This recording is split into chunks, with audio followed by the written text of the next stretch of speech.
con todos y todas. Vamos a hacer la proyección correspondiente. Sesión 2, 28 de septiembre. Ok. ¿Me escuchan ahí bien? ¿Me escuchan todos? ¿Sí? ¿Me escuchan bien? Sí, sí, yo lo escucho perfecto. No sé si Correcto, podemos usar el chat. También tienen los micrófonos abiertos, chicos. correcto. Pueden usar el micrófono cuando lo crean conveniente. Así que estamos atentos. Perfecto. Muchas gracias. Gracias, Jorge. Muy bien. Entonces, hoy tenemos como temas el de la sesión 2, el Sistema Administrativo de Gestión de Recursos Humanos, planificación de políticas, organización del trabajo y su distribución, y gestión del empleo y gestión del rendimiento. La verdad que son 4 temas bien extensos. Hemos tratado de hacer una síntesis ejecutiva con, como dirían los periodistas, con las pepas, ¿no? Las ideas centrales, las ideas fuerza. Ahora, de cara a la evaluación que mencionó justamente nuestro colega Jorge, sí valdría la pena que primero, bueno, mañana revisen los materiales, por favor, vean las lecturas. He procurado poner solo lo indispensable. Estoy incluyendo 4 lecturas, ¿ya?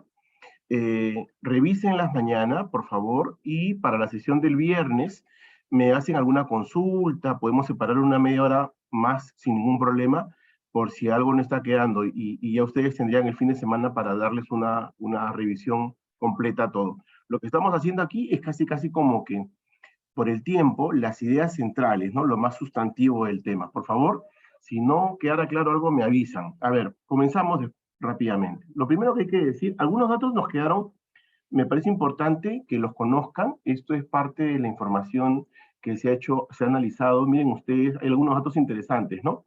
Ya hemos hablado el día lunes sobre el servicio civil, qué es, qué lo compone, qué integra, el marco que establece la ley, y sería bueno cuantificar alguna parte de la información. Primero, esta es información que a diciembre del 2020, se publicó el 2021, ¿no? Es lo más reciente, lo último que se tenía era al 2014, y luego el 2020 se ha hecho un estudio detallado, eso está publicado en la web, así se llama el informe sobre las características del servicio civil peruano al 2021, y un dato importante es la comparación de cómo está, digamos, organizado y cuánto está costando el servicio civil peruano con relación a sus pares en la región. Hablo de los países, digamos, en general, Iberoamérica es la comparación, no solamente Latinoamérica, porque también se compara incluso con algunos países de Centroamérica, incluso México está también en análisis. Entonces, lo primero que hay que decir es que al 2020, en promedio, tenemos más o menos 1.427.000 servidores, ¿ya? O sea, ¿cuántos componen el servicio civil en el Perú? 1.427.000. Esto representa el 4.7 de la PEA ocupada, ¿no? Como saben, Perú tiene 14.5, que es su PEA, la población económicamente activa, pero de este porcentaje de la PEA en Perú, dado que casi el 78% son empleos no formales, o sea, fuera de lo que se conoce como planilla electrónica, en Perú se maneja un concepto complementario que es la PEA ocupada. Otros países no manejan este concepto de PEA ocupada. Es decir, de la PEA ocupada, en total los 15 millones, hablamos de una PEA ocupada formal, y de eso estamos hablando más o menos de un porcentaje, digamos, significativamente menor. ¿De acuerdo? Entonces, al cierre del 2020, planilla electrónica tiene 1.514.000. Esto, por supuesto, se ha incrementado el 2021, sobre todo por el caso de la pandemia, ¿no? Los contratos, eso que se conoce como los CAS COVID, ¿no?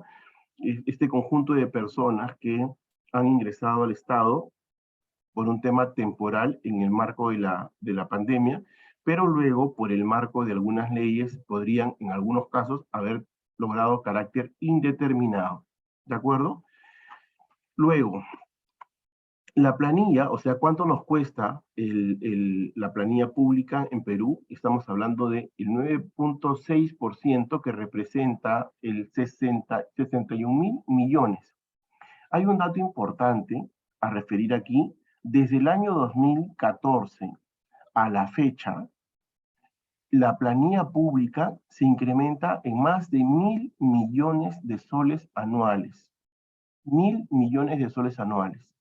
Por eso la pregunta importante es Si los ciudadanos, ya no hablemos ahora como trabajadores del Estado, ¿no? Como servidores civiles, hablemos como ciudadanos.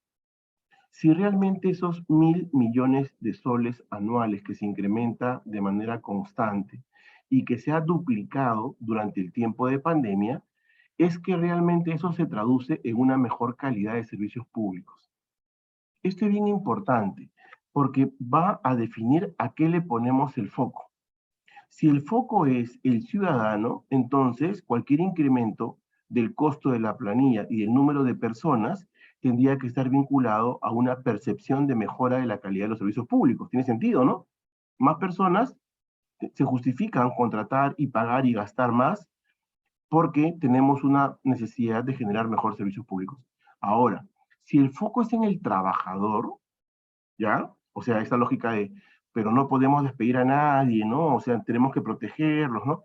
Yo creo que ahí hay que tener muy claro si es que realmente el foco es el trabajador, el servicio civil se convierte en un modelo de empleo. Ahí sí tendría toda la razón la agenda del ministro o del exministro de Trabajo que decía que servir debe pasar a trabajo, porque no se entiende a veces esta lógica de la naturaleza del servicio civil.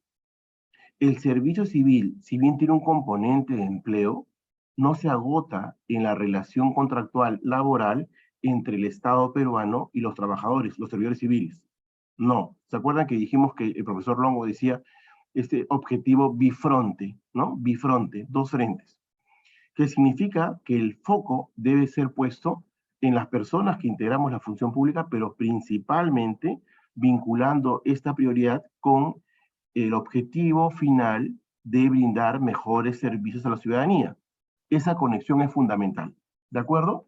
Miren ustedes, otro dato importante, por ejemplo, es que a nivel de CAS, hoy día estamos hablando de 317.000 personas el año 2019 y el año 2020 eran 377.000. Más o menos hoy deben estar alrededor, ya llegando a 400.000 CAS.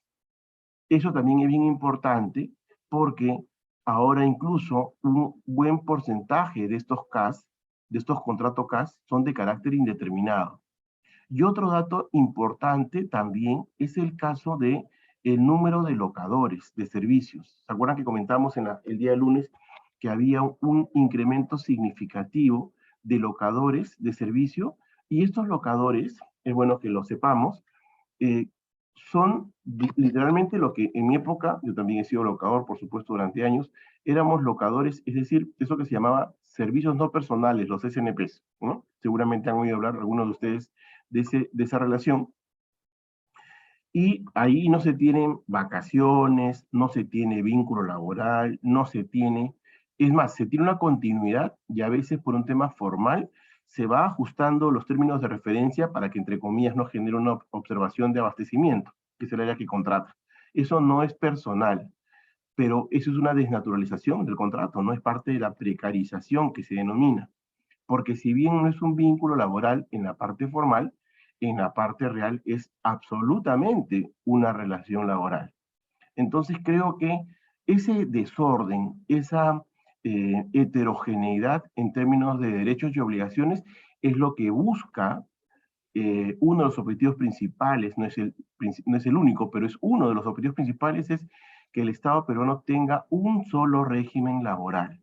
¿De acuerdo? ¿Para qué? Para ordenar, porque hoy día lo que hay es un absoluto desorden y por supuesto hay un sector importante de la población, ya estoy hablando de más de 127.000 personas, que hoy día deben ser, estimo, llegando a unos 140.000 más o menos, que no tienen ningún tipo de eh, ni siquiera el vínculo laboral, ¿no? Son relaciones absolutamente precarias laboralmente.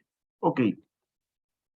Y un segundo concepto es, a veces nos hemos quedado todavía en el inconsciente colectivo de alguna norma y algunos usos de algunos términos en la función pública y creemos que todos son funcionarios, ¿no? Incluso la prensa especializada algunas veces llama a todos los que trabajamos en el Estado funcionarios. A ver, la ley marco del empleo público y en esa línea la ley de servicio civil hacen una distinción importante en los conceptos, ¿ya? Atentos con esto. Uno, hablamos de funcionario como aquel que desarrolla funciones de preeminencia política reconocida por norma expresa que representa al Estado o a un sector de la población, desarrolla políticas de Estado y o dirige organismos o entidades públicas.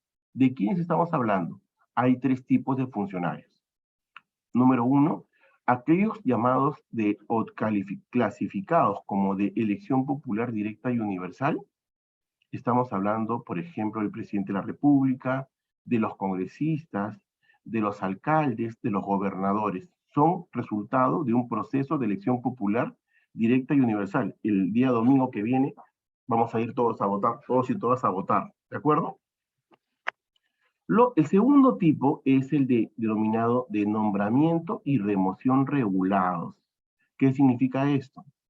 Que por ley, y solo por ley, así lo dice el artículo 52, inciso B de la Ley de Servicio Civil, solo por ley pueden establecerse el mecanismo de vinculación, es decir, el nombramiento, y por ley también tiene que establecerse el periodo de vigencia y las causales de remoción. Por eso se dice de nombramiento y remoción regulados. Profesor, un ejemplo, el Contralor General de la República. El Contralor Schacht y todos los contralores en el Estado peruano tienen un periodo de vigencia de 7 años, salvo que incurran en una inconducta funcional, como ocurrió con el antecesor del Contralor actual. El Contralor Schacht tenía como predecesor, al señor Alarcón, que tuvo una serie vasta de denuncias, incluso fue sancionado por el Congreso de la República con una inhabilitación temporal. Él, por cierto, digamos que ha hecho una demanda, no voy a calificar su demanda porque es una persona libre, pero más o menos está demandando al Estado por algo así como 3.5 millones de soles, ¿no? Eso es parte de ahora sí voy a calificarlas si me permiten, es parte de las malas prácticas de algunos funcionarios, ¿de acuerdo? Y finalmente, los denominados de libre nombramiento y remoción. ¿Quiénes son estos? Estos son aquellos funcionarios, por ejemplo, como los ministros, como los viceministros, los secretarios generales, los titulares de algunas entidades públicas. ¿De quiénes estamos hablando entonces? Esto es lo que se conoce como confianza. Como confianza. Un dato importante a señalar es que esta tipificación, esta condición de nombramiento y remoción regulada, supone que detrás de el atributo, o sea, aquí el atributo principal es el proceso electoral. Aquí el atributo principal es la ley que establece el mecanismo para nombrar y remover. Aquí el atributo principal es la confianza. Es decir, nombro a alguien porque es una persona de confianza y cuando le pierdo la confianza, simplemente la remuevo del puesto. ¿Se entendió? De acuerdo. Ahora, aquí en el literal C hay un inciso, una afirmación importante. La ley 31419, disculpen que haga menciones al número de leyes, pero creo que sí es importante que puedan escribirlas y anotarlas con mayor detalle. En febrero de este año, para ser específico, el 15 de febrero de este año entró en vigencia la ley 31419, que es la ley que establece requisitos mínimos para los cargos de funcionarios y directivos de designación y remoción, de libre designación y remoción, o sea, aquí, de libre nombramiento y remoción. ¿De acuerdo? Esta ley es una ley inédita y se reglamentó en el mes de mayo, entrando en vigencia el reglamento en junio. Seguramente ustedes han oído hablar que la Autoridad Nacional de Servicio Civil ha venido realizando operativos de supervisión y en ese marco ha logrado un total de 220 desvinculaciones de directivos de los 3 niveles de gobierno. Inclusive, otra vez de manera inédita, vale la pena resaltarlo, se han desvinculado viceministros de estados, secretarios generales, titulares de entidades, por ejemplo, titular del INGEMET, entre otros, ¿no? Entonces creo que vale la pena señalar, esta norma no tiene antecedentes tampoco en la región, ningún país en Latinoamérica. ¿Por qué? Porque digamos que La naturaleza de la confianza, que les decía es el principal atributo en este inciso, debiera suponer un espectro de discrecionalidad de quien nombra y de quien remueve. Sin embargo, lo que ha venido ocurriendo, primero en los gobiernos locales, que ha ocurrido toda la vida, en los gobiernos subnacionales, lamentablemente muchas malas prácticas, pero nunca había escalado tanto a nivel del Ejecutivo como ha ocurrido en la actual gestión. Conocerán seguramente muchos casos que han sido designados. Es más, ayer hubo una nueva denuncia en el caso de la titular del sistema administrativo de Procuraduría, ¿no? El de defensa del Estado peruano, que podría, digamos, en condicional, también estar teniendo eh, un incumplimiento de uno de los requisitos del perfil. Finalmente, señalar que la ley 31419 y su reglamento establecen, en resumen, los requisitos, es decir, formación profesional, experiencia general y experiencia específica, y por otro lado, también establecen impedimentos. ¿A qué me refiero con impedimentos? Por ejemplo, tener sentencias judiciales condenatorias. Incluso ha incorporado tener sanciones por parte del Congreso de la República e incluso también tener sentencias de primera instancia. Ojo, acá sí hay un tema que cambia, porque hasta este momento un impedimento era tener sentencias, digamos, confirmadas, ¿no? Que llega hasta la Suprema. Pero esta ley 31419 hace un cambio importante, sustancial, y se establece que incluso una sanción de primera instancia también inhabilita para el ejercicio de la función pública. Es posible que, de hecho, les decía, hay más de 200 personas desvinculadas, es decir, que han sido irregularmente designadas en cargos de nombramiento y remoción. Algunos sindicatos han reclamado, ¿ya? Porque tienen pues esa visión de no, pero ¿y el derecho a trabajo, cómo lo vas a despedir, no? Porque tiene el derecho a trabajar. O sea, ¿cómo no le van a negar? Si no está condenado, es un proceso todavía policial o fiscal, ¿no? No lo han condenado. Allí hay algo que no está en la norma, pero que se conoce como el currículum vitae ético, ¿no? Y creo que todos coincidiremos en que el Estado peruano no debería tener personas que no tienen un historial reconocido como personas íntegras, ¿no? Hay también otros impedimentos, es por ejemplo las deudores alimentarios, ¿no? O aquellos que no han pagado sus reparaciones civiles, ¿no? Entonces creo que es importante limpiar el Estado, ¿no? Tener personas íntegras, no solamente competentes, sino tener personas principalmente íntegras. Y si quienes dirigen las organizaciones no son personas íntegras, va a ser muy difícil que se ganen el respeto de los trabajadores y los servidores civiles en las organizaciones públicas. ¿De acuerdo? El segundo tipo de funcionarios, cuando hablamos de los funcionarios también, hemos dicho que tenemos de elección popular, hemos dicho que tenemos de designación y remoción regulada y de libre designación y remoción. Y aquí es importante señalar, mencioné el artículo 52 de la Ley de Servicio Civil, que establece expresamente quiénes son considerados funcionarios públicos. Es decir, la condición de funcionario público está determinada por ley. Profesor, yo trabajo en una entidad pública. ¿Yo soy funcionario también? No. Hemos hablado que solo son funcionarios aquellos que pertenecen a uno de los tres tipos que el artículo 52 de la Ley de Servicio Civil establece. Y segundo, que estamos hablando que la condición de funcionario público está determinada por mandato legal. No puedo poner, por ejemplo, por un decreto supremo, decir que el titular, no sé, pues de Indecopi, ahora pasa de ser de designación y remoción, pasa a B, a designación y remoción regulada. No se requiere de una ley para ello. ¿De acuerdo? Ok. Un elemento importante en las organizaciones, hemos referido el caso de las designaciones de libre designación y remoción, es el atributo de la confianza. Hay que señalar que la confianza está regulada. Estoy recordando una pregunta que me hizo Jorge al final de la sesión del día lunes, que justo tiene que ver con este tema. Miren ustedes, ¿ah? El que desempeña cargo de confianza, técnico o político, distinto al del funcionario, es decir, estos no son funcionarios de confianza.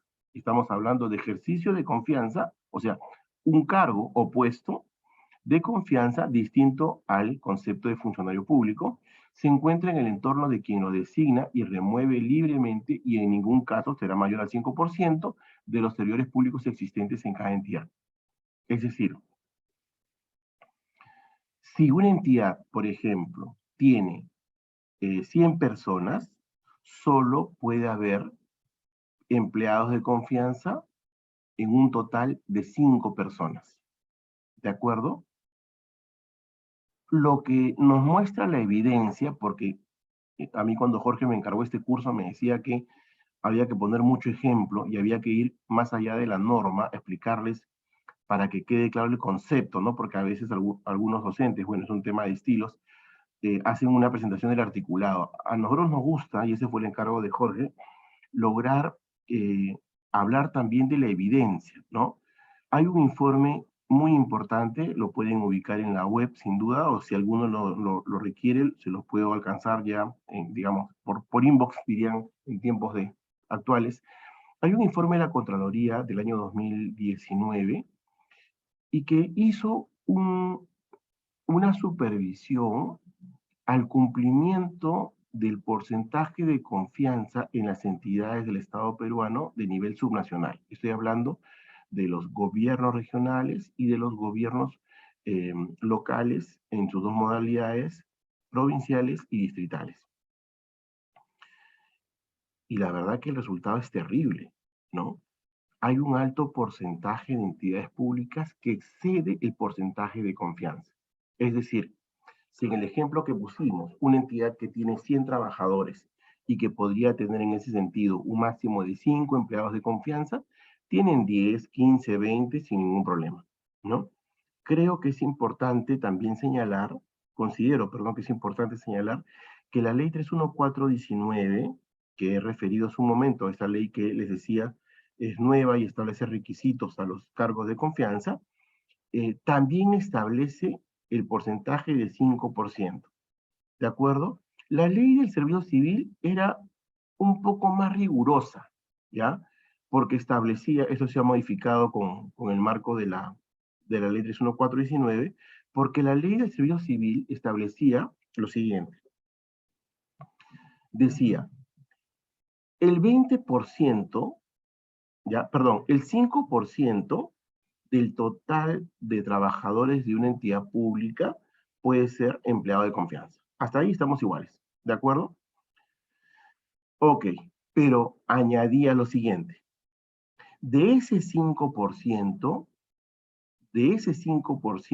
el 20% puede ser directivo. ¿Se entendió? O sea, en el marco de la ley del servicio civil, se está acotando el porcentaje de confianza, haciendo que los directivos sean no solo, o sea, perdón, que no solo, que el 5% que se establece como tope máximo no sea solo para directivos. Ahí está la frase. Ejemplo, yo tengo una entidad con 100 personas, ¿de acuerdo? Y establezco, según la ley marco del empleo público, que el 5% puede ser de confianza. ¿Qué hacen las autoridades de frente? Ese 5%, o sea, 5 de los 100 son directivos. Y todos son directivos. ¿De acuerdo? O sea, 5 del total de la población los usan solo para directivos. Pero la ley del servicio civil dice lo siguiente. 5% de confianza, correcto. Pero de ese 5%, el 20% de ese 5%, repito, solo para directivos. Es decir, el 80% se distribuye en no directivos. Vamos a poner un ejemplo más práctico, pero real además, ¿ya?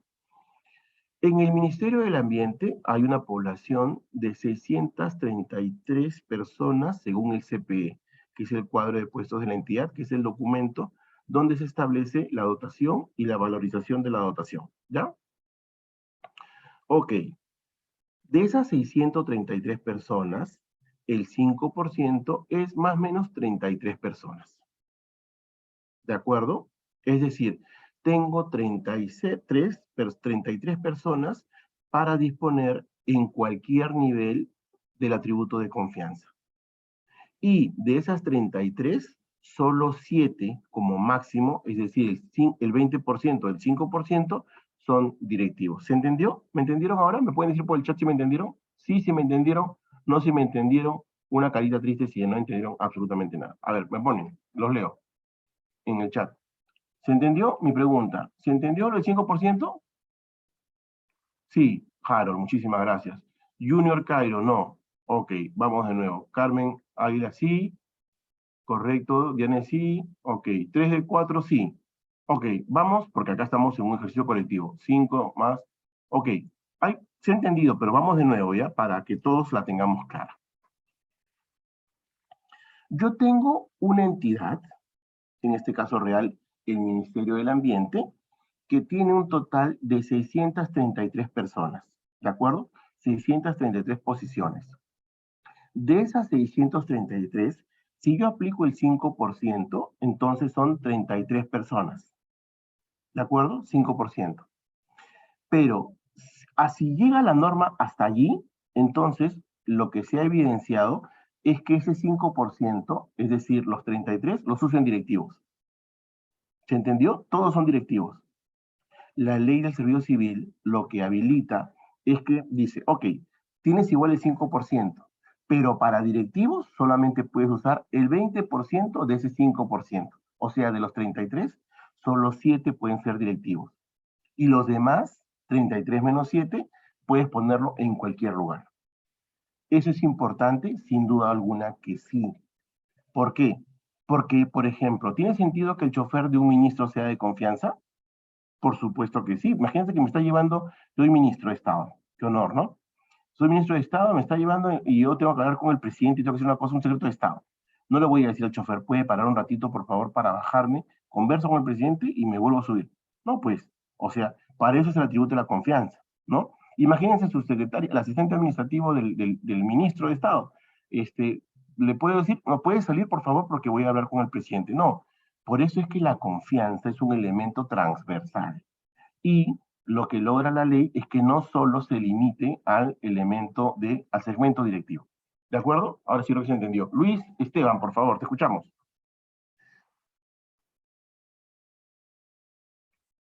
Luis, ¿levantaste la mano, me pareció?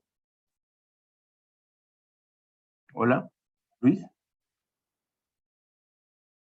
Hola. Jorge, ¿me escuchas? Sí, parece que yo también vi que habían levantado la mano, pero parece que lo bajaron también la mano, ¿no? Ah, ya, Parece. se desanimó. Ok, no hay problema. Entonces seguimos. Ahora sí se entendió, ¿verdad? Sí, Jorge, ¿tú entendiste? ¿5%, 20%? Perfecto, perfecto, Perfecto. profe. Ok, Todo bueno, bien. seguimos entonces. Ok, entonces, eh, perdónenme, aquí, aquí. Otro segmento es el directivo superior. Yo pensé que directivo era lo mismo que funcionario. No. Primero, todos somos servidores públicos o servidores civiles, ¿de acuerdo? Y lo que dice la ley marco del empleo público habla del concepto directivo superior. En la ley del servicio civil ya solo se habla de directivo, no se habla ya de directivo superior. ¿Quién es el directivo? Aquel que desarrolla funciones administrativas relativas a la dirección de un órgano, programa o proyecto, la supervisión de empleados públicos, la elaboración y formulación de políticas públicas, la actuación administrativa y la colaboración en la formulación de gobierno. ¿De acuerdo? Entonces, el directivo es aquel que lleva el nombre a veces de gerente o lleva a veces el nombre de director general o de dirección de un órgano. ¿Se entiende? Entonces, el directivo, no debemos confundir al directivo del funcionario. El siguiente nivel es el que se conoce como el ejecutivo. El ejecutivo es el mando medio, es decir, es ese importantísimo. ¿Ah? Aquí en el ámbito público a veces no se dimensiona la importancia. Permítame que me he quitado el saco porque hablar de estas cosas me emociona más entrar en calor. Gracias. El ejecutivo es aquel que en el ámbito privado podría ser muy bien llamado el mando medio. Es aquel actor clave que justamente es una suerte de bisagra, por llamarlo de alguna manera, disculpen el término, pero es quien hace el contacto, es el que alinea, es el que está haciendo el eje de conexión entre el directivo y los equipos que se dirigen, ¿verdad? Por eso se dice que es el que desarrolla funciones administrativas, entiéndase por ellas el ejercicio de la autoridad, las atribuciones resolutivas, las de fe pública, asesoría legal, supervisión, fiscalización, etc. Todas las funciones propias de un directivo. El especialista es aquel que desempeña labores de ejecución, no ejerce función administrativa. Ahora, en la Ley de Servicio Civil, se habla además del especialista, del analista. Y finalmente, la Ley Marco del Empleo Público también introduce el concepto de apoyo. Es bien importante señalar que este concepto de apoyo también está en la Ley del Servicio Civil. ¿Quiénes son los de apoyo? El que desarrolla labores auxiliares de apoyo y o complemento, y conforman un grupo ocupacional. En el marco de la Ley Marco del Empleo Público, donde todavía se hablaba de grupos ocupacionales, de eso que ya no se habla, como sabrán, en la Ley del Servicio Civil ya no se habla de grupo ocupacional, es un concepto de la carrera de 276, ¿no? Entonces, estamos hablando de los de apoyo como aquellos que desarrollan labores auxiliares, labores de apoyo complementaria. Una pregunta, o sea, por ejemplo, la secretaria no es de la carrera, no, porque es de apoyo. Ah, pero solamente son los cargos menores, no.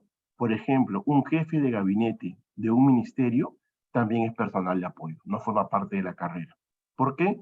Porque sus labores son complementarias, no desarrolla, no es directivo, por obvias razones, y tampoco es parte de la carrera, o sea, no es especialista, no es ejecutivo, no es analista, ¿de acuerdo?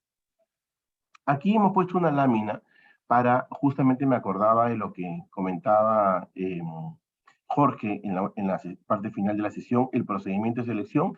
En el caso del acceso, se accede por concurso público, y aquí está en el artículo 9 lo que me preguntó, ¿no? ¿Qué pasa si se incumple las normas de acceso? Veamos. La inobservancia de las normas de acceso, cuando hablamos de acceso, hablamos de acceso a la función pública, ¿no? ¿Se entiende? Vulnera el interés general e impide la existencia de una relación válida. Es nulo de pleno derecho el acto administrativo que las contravenga.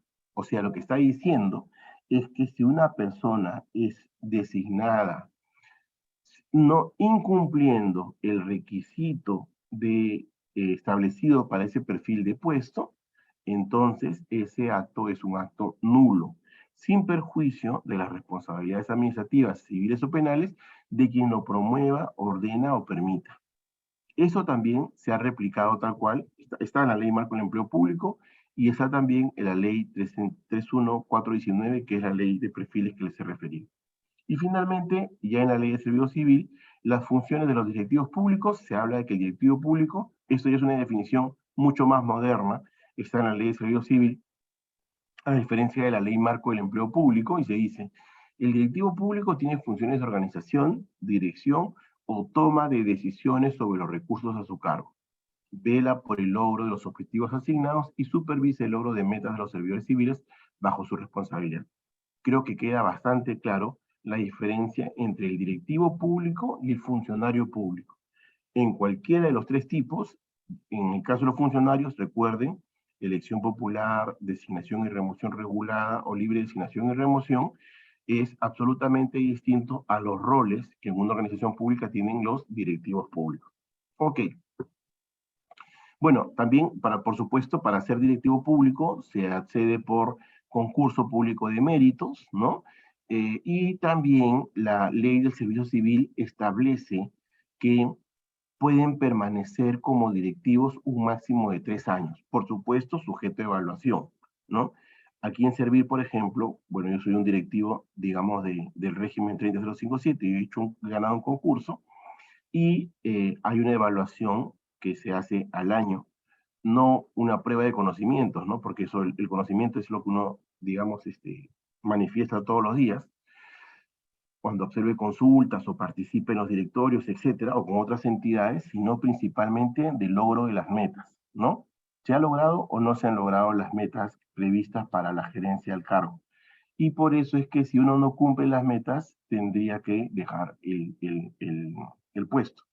Por supuesto, a mí no se me ocurriría decir que cómo me van a desvincular, me voy a quedar sin trabajo, ¿no? O sea, eso es un tema que no corresponde, porque otra vez el foco no está en mi derecho al trabajo, sino más bien otra vez en el beneficio o en el valor público que generamos a la ciudadanía. Eso es bien importante, ¿no? Porque es un cambio también de chip, ¿no? Literalmente es un cambio de ¿a qué le ponemos el foco? Me declaro en huelga de hambre porque no pasé mis metas y tengo que mantenerme en mi puesto, o me esfuerzo estratégicamente para gestionar un equipo, orientando su desempeño al logro de los desafíos que se han impuesto y consensuado. ¿De acuerdo? Ok. Ahora vamos a entrar a la parte que corresponde al sistema administrativo de recursos humanos, ¿ya? Este es un cuadrito que elaboré y que a mí me gusta mucho, la verdad que me siento bien orgulloso y espero que lo valoren y lo puedan también aplicar para comprender las dinámicas de las entidades públicas. A ver, primero, en el eje horizontal estamos cruzando corrupción versus integridad. ¿Se entiende, no? La integridad es lo opuesto a la corrupción, es la antípoda, ¿no? Corrupción, ya sabemos qué es perfectamente, es un alejamiento, digamos, es un conjunto de inconductas funcionales que vulneran lo establecido en las normas, en el marco ordenador, ¿verdad? Corrupción e integridad. Y por otro lado tenemos la visión estratégica y tenemos a su opuesto la visión administrativa. A ver, ¿de qué estamos hablando? Una visión administrativa es la típica persona cuyo desempeño es hacer lo que está en su rol. ¿Cuánto contribuye eso a la organización o al ciudadano? Bueno, eso no es mi problema, ¿no? Yo hago lo que está en mi rol, ¿no? A mí me pagan para hacer mis funciones. Ese es el típico nombre que da origen al concepto funcionario, porque solo hace funciones. Cuando hablamos de visión estratégica, estamos hablando justamente del concepto de valor público. Es decir, cómo nos adaptamos a las dinámicas actuales para lograr los objetivos estratégicos de la organización pública. Por supuesto, esto pasa por, primero, definir cuáles son los objetivos estratégicos de las organizaciones públicas, ¿no? A mí me pasa, y he estado yo en sesiones presenciales antes de la pandemia, o ahora también que editamos cursos presenciales, cuando les pregunto a mis alumnos, ¿cuántos conocen el, ¿cuántos conocen los objetivos estratégicos de su organización? Algunos me dicen, no tengo ni idea, ¿no? Yo les pregunto ahora a ustedes, ¿ustedes conocen los objetivos de la universidad en la que laboran? ¿Conocen los objetivos estratégicos que están previstos en el POI, en el PI? ¿Conocen la misión de la organización? ¿Conocen la visión? A ver, ¿quién me dice la misión de la universidad? ¿Lo puede poner en el chat? ¿O prender el micrófono? Ah, creo que hay una respuesta. Muy bien. Ahí, no. A ver, prendan el micro, si no me dicen. A ver, ¿quién me dice un objetivo estratégico de la universidad? Ya, ok, eso me da una idea. O sea, eh, vamos a ver en un ratito eh, cómo es que, a ver, cómo planteo esto. Lo que pasa es que estamos con un poco de tiempo, pero a ver, vamos a verlo, ¿ya? Me parece importante explicar esta parte. A ver,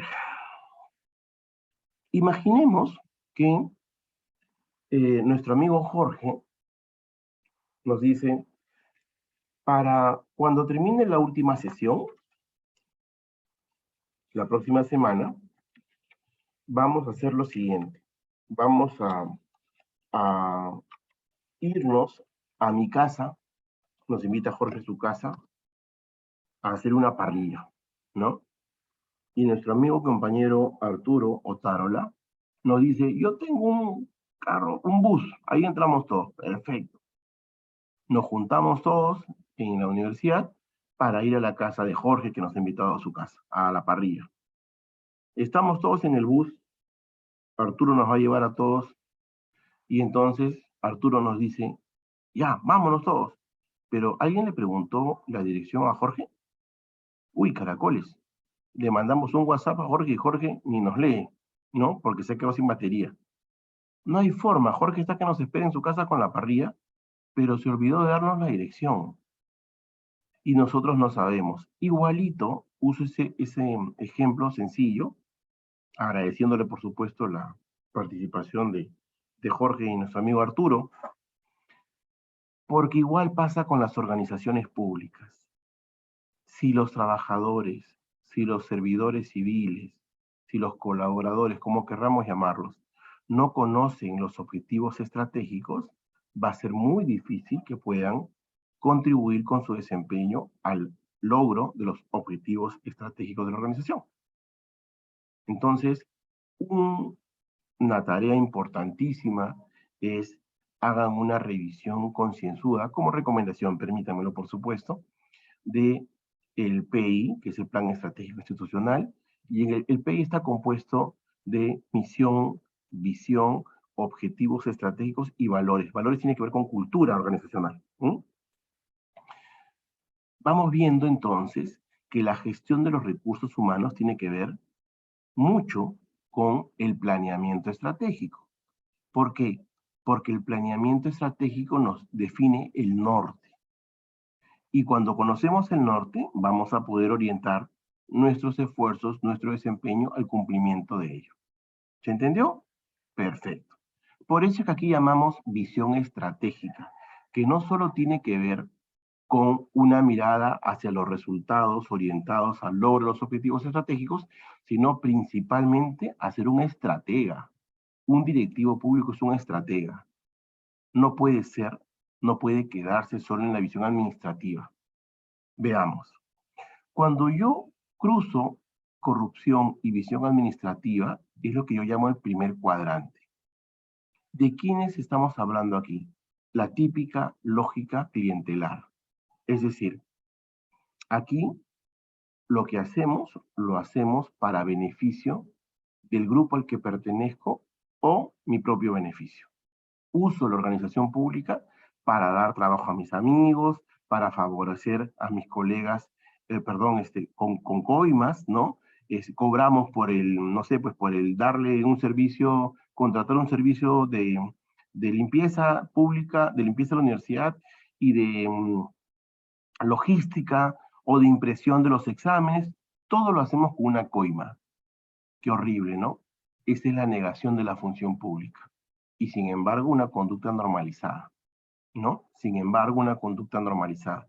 Entonces, en este cuadrante primero está la típica organización que usa la función pública como un pretexto para robar al Estado. Así de sencillo. ¿Se acuerdan que la Carta Iberoamericana hablaba de la escrupulosidad en los recursos públicos asignados? Ya, esto es lo contrario. En el segundo cuadrante está corrupción y visión estratégica. Aquí, las personas pueden estar orientadas con un enfoque estratega o estratégico, ¿ya? Pero son corruptas. No son corruptas en términos patrimoniales, es decir, me beneficio con plata porque cobro coimas, sino aquí lo que se hace es beneficio a la argolla. Disculpen el término, pero es la forma más apropiada de describirlo. Aquí beneficio a mi grupo. Acá, ojo, hay una vasta gama de ejemplos y si ustedes tuvieran tiempo y pudieran revisar en la web, están colgados los convenios colectivos de los sindicatos, wow, sí que piden cosas increíbles, ¿no? Yo creo, les dije ese día lunes, yo creo en los sindicatos, pero en los sindicatos también hay clientelismo, también hay argollas, también hay prácticas corruptas, ¿no? Entonces, creo que aquí esta lógica del amiguismo es muy dañina. Aquí no hay un beneficio de plata. Por eso se diferencia de este primer grupo que le llamamos clientelismo patrimonialista. Aquí, más bien, hay un clientelismo de tipo argolla. Ah, oye, mi hijo ha terminado la universidad. Ah, mándamelo para acá. Le hacemos un caso al toque. ¿De acuerdo? Y el amigo se deshizo de su hijo y el hijo está trabajando en esa entidad. Y el mérito, no, ni hablar. ¿Qué va a hacer con mérito? Acá entramos solamente los recomendados. ¿De acuerdo? ¿Se entendió? Aquí no hay plata. ¿Y qué pasa, profesor, cuando, por ejemplo, le piden, como hacen algunas autoridades, lamentablemente, parte del sueldo del trabajador que vaya a la bolsa del, del impresentario, es decir, digamos, del funcionario corrupto? Eso ya pasa aquí. Aquí es todo aquello que supone un beneficio patrimonial, o sea, mi beneficio con plata. Aquí es todo aquello que supone un beneficio para mi argolla, para mi grupo, no necesariamente con plata, pero igual, sin duda alguna, es corrupción. En el tercer cuadrante se trata de personas con una visión de integridad, estas no son corruptas, pero es el típico trabajador que solo hace lo que tiene que hacer en términos administrativos, para que el OSI no le encuentre errores, para que el jefe no se moleste. ¿Cuánto genera y cuánto aporta a la organización? O a los ciudadanos a los que debe servir, no le interesa. Él solamente está porque está preocupado en que no lo despidan, que no lo voten, y ahí vive. Puede estar toda la vida en un solo puesto. Y eso, créanme, le hace daño a las personas. Una recomendación, si me permiten. En mis años de trabajo, ya doy fe de esto, la movilidad laboral me ha servido muchísimo. Yo he estado máximo 3 años en un trabajo, ¿no? Máximo 3 años y medio, ya. Y le agradezco a la vida que haya sido así. De hecho, ya cuando me he vuelto, digamos, me he vinculado al tema de gestión de organizaciones, he visto mucha literatura y justamente la recomendación para desarrollarse laboralmente es tener una dinámica de aprendizaje laboral. Si me permiten, una recomendación fundamental: no se queden muchos años en un puesto, porque la tendencia, digamos, de las organizaciones públicas y privadas, esto no es exclusivo de lo público, suele más bien generar un efecto que aletarga o a veces anula el desarrollo de las personas. ¿De acuerdo? Como consejo. ¿De acuerdo? Dicen que un consejo está el conejo. Entonces, esa visión administrativa no le hace bien ni a la persona, ni a la organización, ni al ciudadano. Y llegamos al cuarto cuadrante, este que cruza visión estratégica con integridad. Aquí estamos hablando de lo que se conoce, acá están los nombres en esta lámina: clientelismo patrimonialista, administrativo, la burocracia administrativa típica, ¿no? Aquel que solamente hace lo que le piden hacer, y en este cuarto cuadrante es lo que hemos llamado el servicio civil profesionalizado, que es una combinación de visión estratégica y, por supuesto, no puede haber un servicio civil que genere valor público si no es íntegro. Así de sencillo.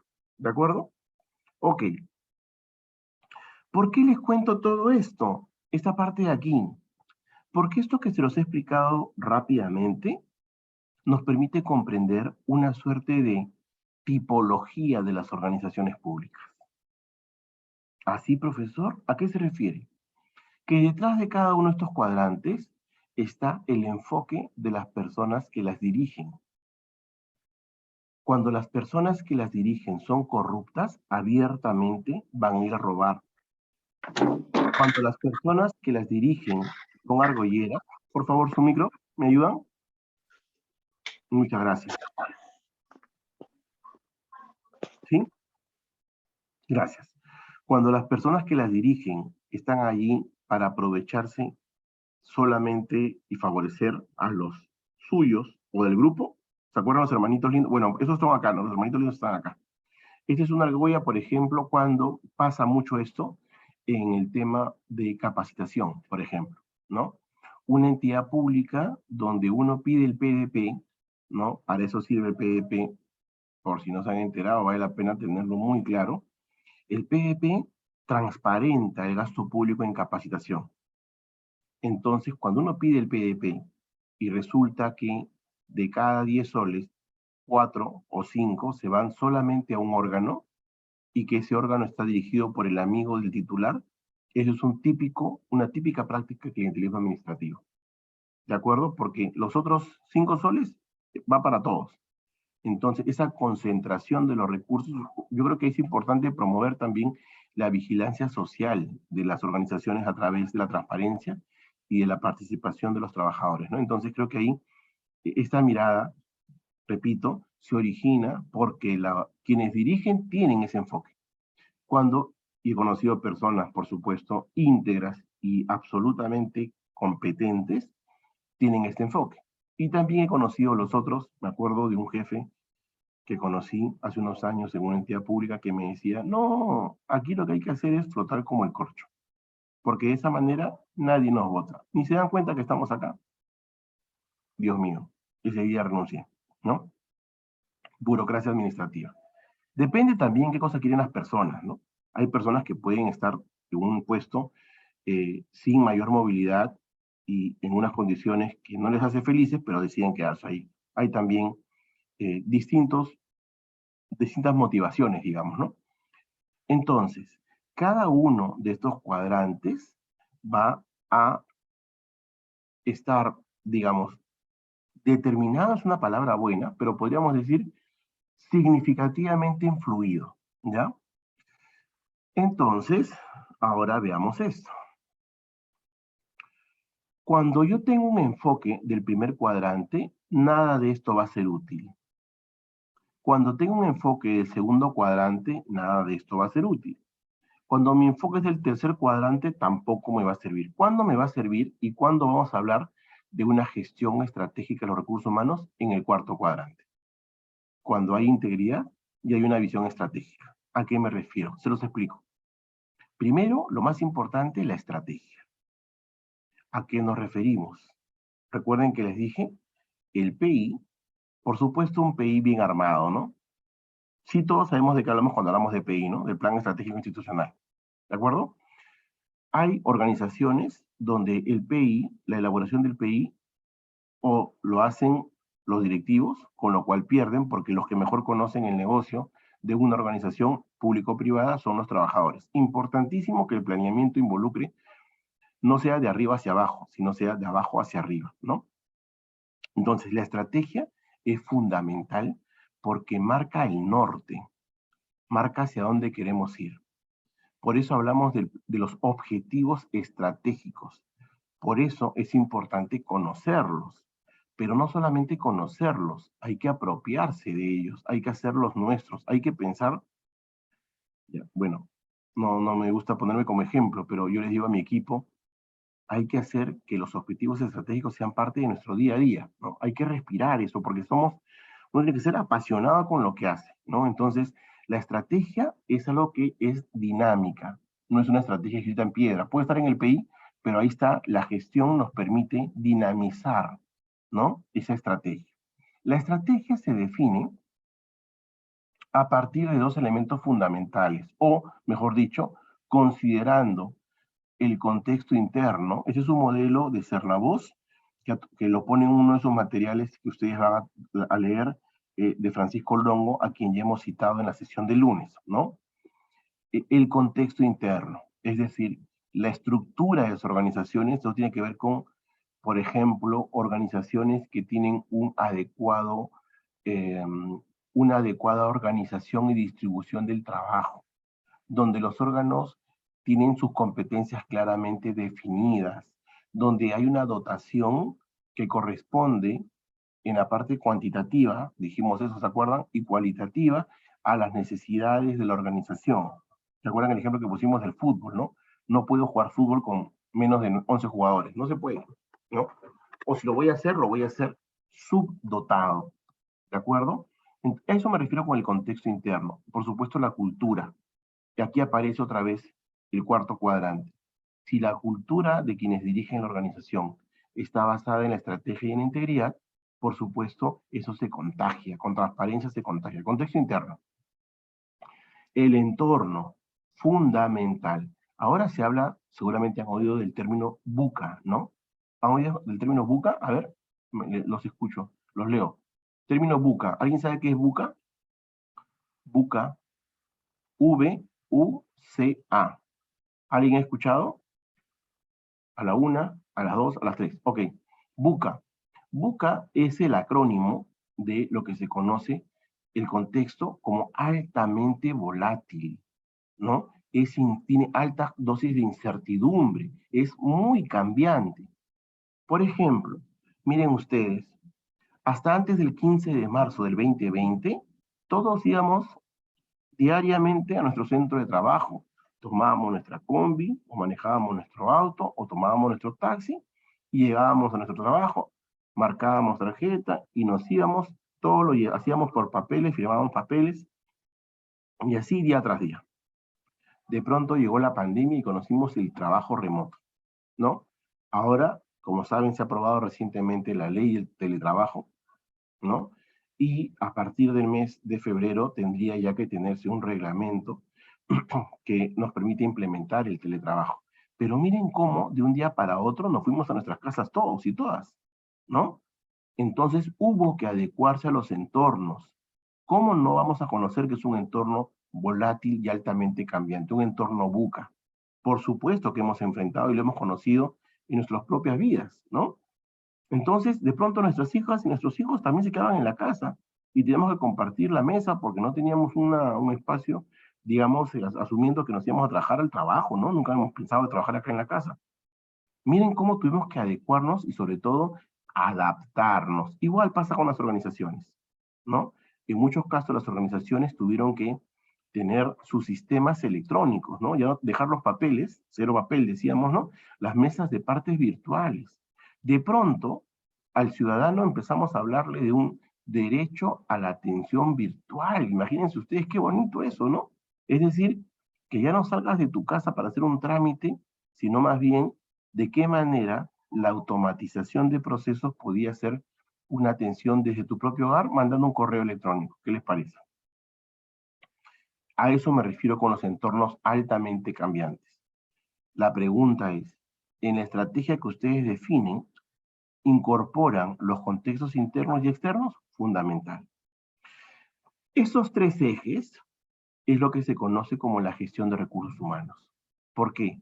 Porque a partir de una clara definición y comprensión del contexto interno, del contexto externo y de la estrategia definida, puedo hablar de gestión de recursos humanos, porque voy a gestionar equipos integrados por personas hacia resultados relevantes para la organización. Cuando estos resultados están alineados a la estratégica, hay un concepto que se denomina, lo van a ver en la Carta Interamericana de la Función Pública, coherencia estratégica. ¿Qué es la coherencia estratégica entonces? Es la relación que existe entre la estrategia o el cumplimiento o el logro de la estrategia y la gestión de personas cuyos desempeños están orientados a resultados alineados a la estrategia. ¿Se entendió? ¿Sí? Si me dicen sí, en el chat les creo. Si me dicen que no, repito el concepto. A ver, los leo. ¿Se entendió el modelo integrado de gestión estratégica? Sí, si lo entendieron. No, si no lo entendieron.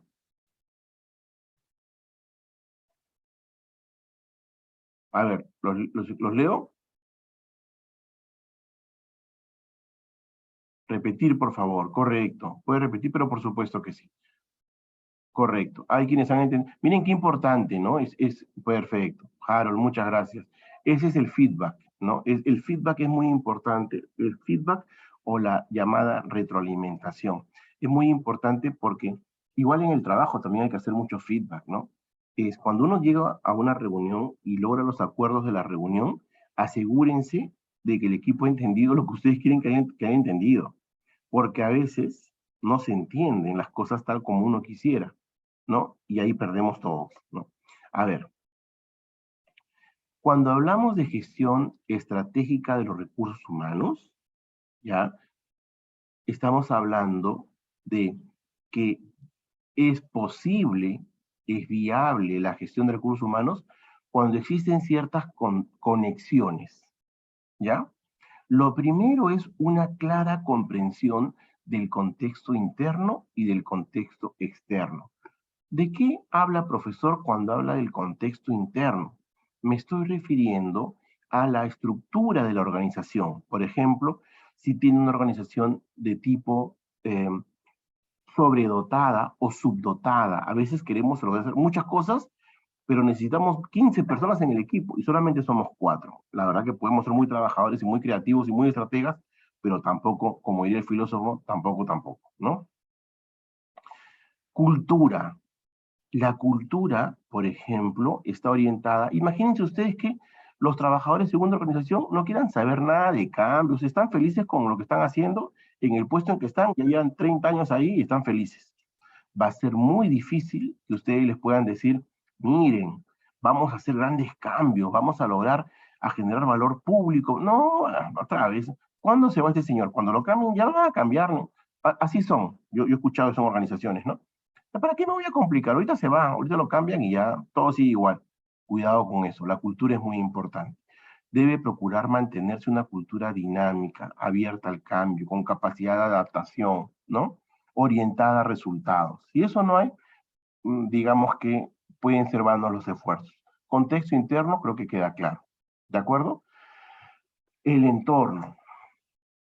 Cuando hablamos del entorno, nos estamos refiriendo, por ejemplo, al marco legal, al mercado laboral, a otros. En el ámbito público, por ejemplo, podríamos decir las decisiones normativas, ¿no? Por ejemplo, hasta hace un tiempo, en estos últimos años ha habido cambios importantes. Poníamos como ejemplo el trabajo remoto, ¿no?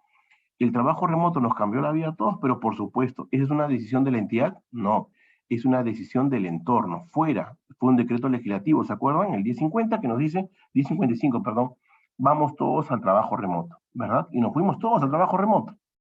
Hoy estamos hablando ya del retorno, porque ya se han aprobado en algunas normas. El decreto supremo 041 de este año de la PCM ya pide el retorno, pero también dentro de poco va a entrar en vigencia el teletrabajo. Todos esos elementos son ejemplos del entorno. ¿Qué más? El entorno también nos afecta, por ejemplo, cuando hay, por ejemplo, también, imagínense ustedes, ¿no? Que estamos trabajando en la entidad, en una entidad de la ceja de selva de la zona del Cusco, ¿no? En este ámbito de intervención de las mineras, ¿no? Entonces, comprender el entorno nos va a permitir tener un relacionamiento con la inversión, porque podríamos de repente tener un conflicto y por supuesto eso va a impactar en la organización, claro que sí.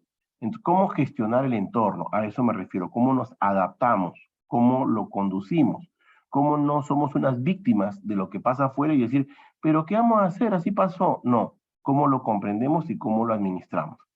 El contexto interno y el contexto externo, o sea, el entorno, nos permiten definir de una mejor manera nuestra estrategia. ¿De qué hablamos, profesor, cuando hablamos de estrategia? Yo he escuchado que hablan de estrategia en el partido de fútbol, pero en las organizaciones también, efectivamente. En el caso de lo público, hablamos del PI, del Plan Estratégico Institucional. ¿Qué contiene un plan estratégico institucional? La visión, la misión, los objetivos estratégicos y los valores. Eso de acuerdo con el CEPLAN. ¿De acuerdo? Eso no es de recursos humanos, eso es del sistema administrativo de planeamiento estratégico. ¿Cuáles son los errores más comunes en la estrategia? Que a veces las organizaciones o los trabajadores, o incluso puede ser parte hasta de la cultura, que nadie valora la importancia del planeamiento. Y ahí les ponía, esto es como que Jorge nos dice, los espero todos en mi casa para la parrilla, Arturo nos dice, yo los llevo, y luego resulta que Jorge se olvidó darnos la dirección. Por más que Arturo haya llevado su supercamioneta, vamos a entrar todos acomodaditos, pero no hay forma de llegar porque no tenemos el norte, no sabemos a dónde ir. A veces en las organizaciones pasa eso. La verdad, muchas veces los trabajadores, incluso los directivos, no comprenden ni conocen porque no los han trabajado tampoco. A veces se enteran de casualidad, o sea, a veces ni los leen, ¿no? Qué importante es gestionar la estrategia en una organización. Por eso hay un principio de gestión del cambio que dice, las personas rechazan lo que no comprenden. Las personas rechazan lo que no comprenden. Tiene mucha lógica, ¿no? Por eso les puse el cuento cuando comencé, les narré el cuento árabe. ¿Se acuerdan del elefante? Porque a veces no tenemos ni idea que esto existe y creemos que lo que nos han contado de algo es lo correcto, pero es que no lo entendemos y por eso lo rechazamos. Entonces tengo contexto interno, contexto externo, la estrategia. A partir de allí puedo hablar de la gestión del talento humano, la gestión de recursos humanos. ¿Por qué? Porque estos directivos con este enfoque son estrategas y pueden ser capaces de conducir equipos compuestos por personas cuyos desempeños los orientamos al logro de resultados. Dichos resultados, si están alineados al cumplimiento de la estrategia, no son cualquier resultado, entonces a eso le llamamos coherencia estratégica. Es decir, llamamos coherencia estratégica al alineamiento que existe entre el cumplimiento de la estrategia y las acciones orientadas a ello, y que ello sea o responda al resultado del desempeño de los equipos involucrados en el logro de la estrategia. ¿Ahora sí se entendió? ¿Sí? A ver, los leo. ¿Se entendió? Ahora sí, me dicen sí, si entendieron, no, si no entendieron. A ver, ¿se entendió? Ahora sí, a ver, los leo. Necesito que me retroalimenten, por favor, rapidito porque nos queda un montón todavía. Y nos queda, nos queda ahí 1 hora. Sí, ahora sí, Filomena, Harold, muy bien, muchas gracias, ya me va quedando más claro.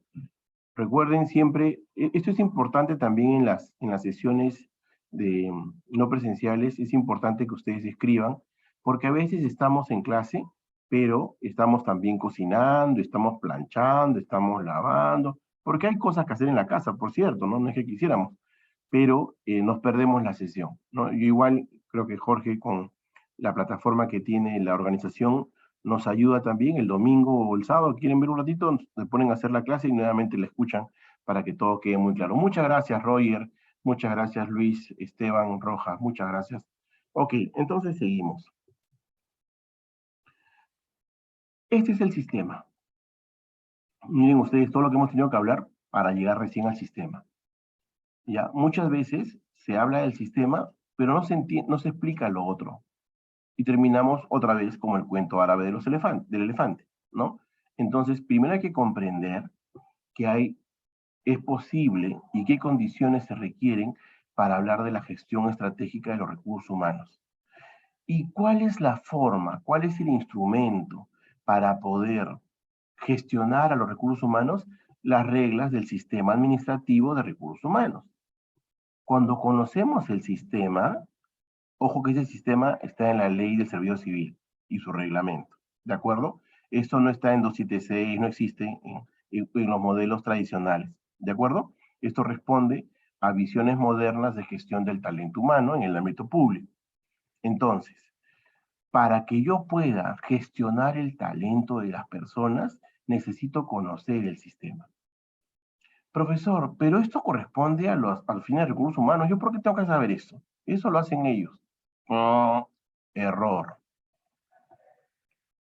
Es importante comprender, sobre todo los directivos, los que gestionan personas, que lo que hace la ORH, la Oficina de Recursos Humanos, es conocer y brindar asistencia técnica y capacitar en metodologías. Por eso es que tienen que ser expertos.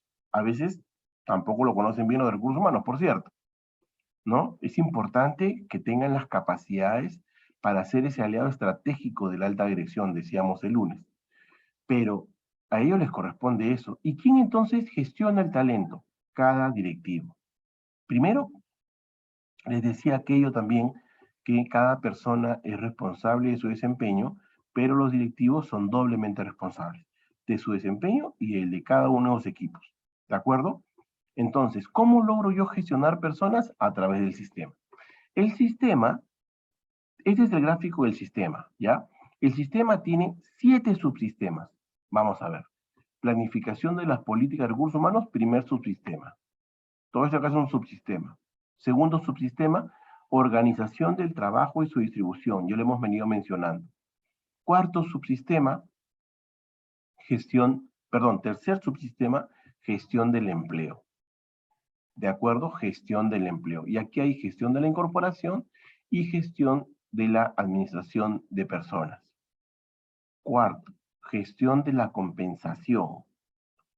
Quinto, gestión del rendimiento. Sexto, gestión del desarrollo y capacitación. Y séptimo, gestión de las relaciones humanas y sociales.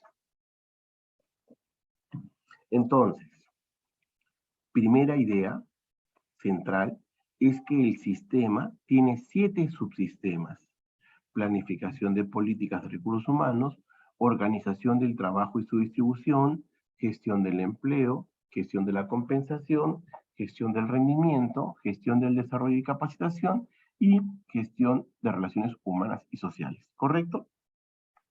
7 subsistemas. Pero a su vez, los 7 subsistemas del sistema de recursos humanos, repito, toda esta articulación es el sistema. Los 7 subsistemas tienen procesos. El subsistema 1, planificación de políticas, tiene 2 procesos. Estrategias, políticas y procedimientos y planificación de los recursos humanos. En un ratito vamos a ver de qué trata cada uno de ellos. 2. Organización del trabajo y su distribución.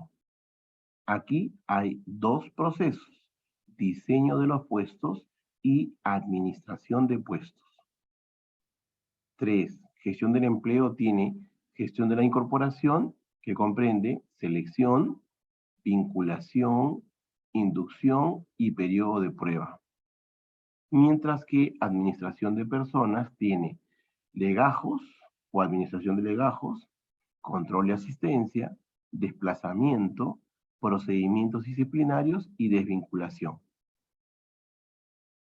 4. Gestión de la compensación, que comprende administración de las compensaciones, o sea, el pago de los trabajadores, y administración de las pensiones. Es bien importante señalar esto porque en muchos casos, o en no pocos casos, para decirlo en términos propositivos, en no pocos casos las oficinas de recursos humanos se encargan de pagar planilla, y solamente eso, ¿no?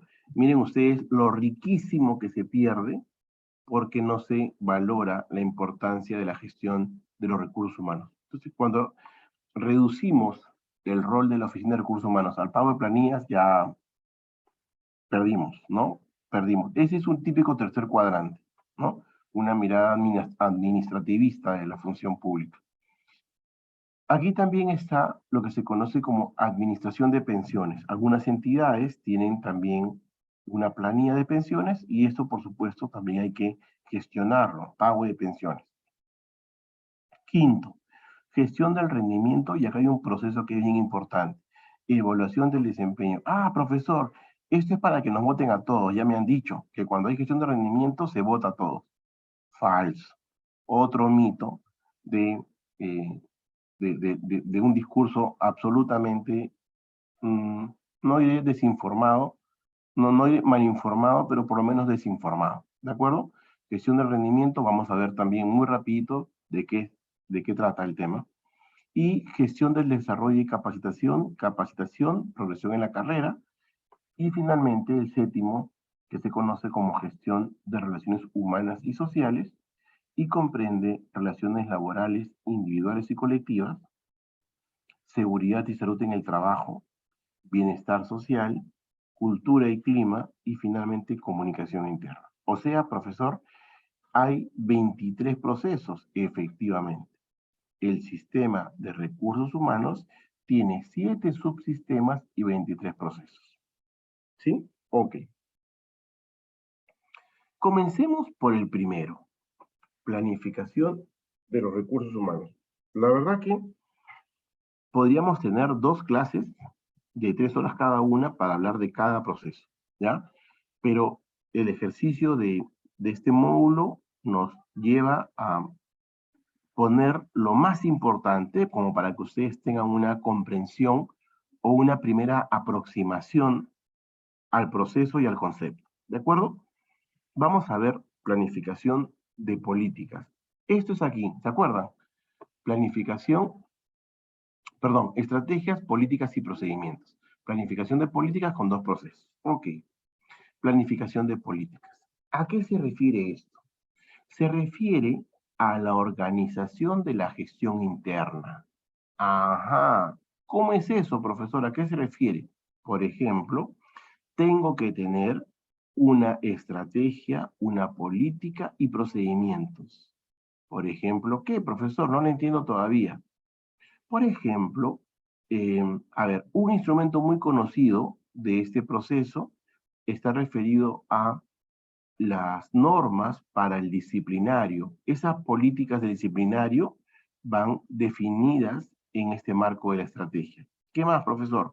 Por ejemplo, aquello que se conoce como el marco para el control y asistencia. Todo ese conjunto de políticas y procedimientos va aquí. Que tengan una aplicación en cada proceso es distinto, pero aquí va toda la sistematización. ¿Para qué? Para que todo tenga una visión integral. Eso es lo importante. Que no estemos teniendo un proceso por separado y curando de manera reactiva algún problema. No, se trata de tener una visión integral en todo lo que supone la gestión de recursos humanos. ¿De acuerdo? Estrategias, políticas y procedimientos. El segundo tiene que ver con un proceso fundamental, que es la planificación de los recursos humanos. ¿Y qué supone esto? Supone aquí hay una palabrita clave. La palabra clave que le empezamos a decir desde el día lunes es dotación.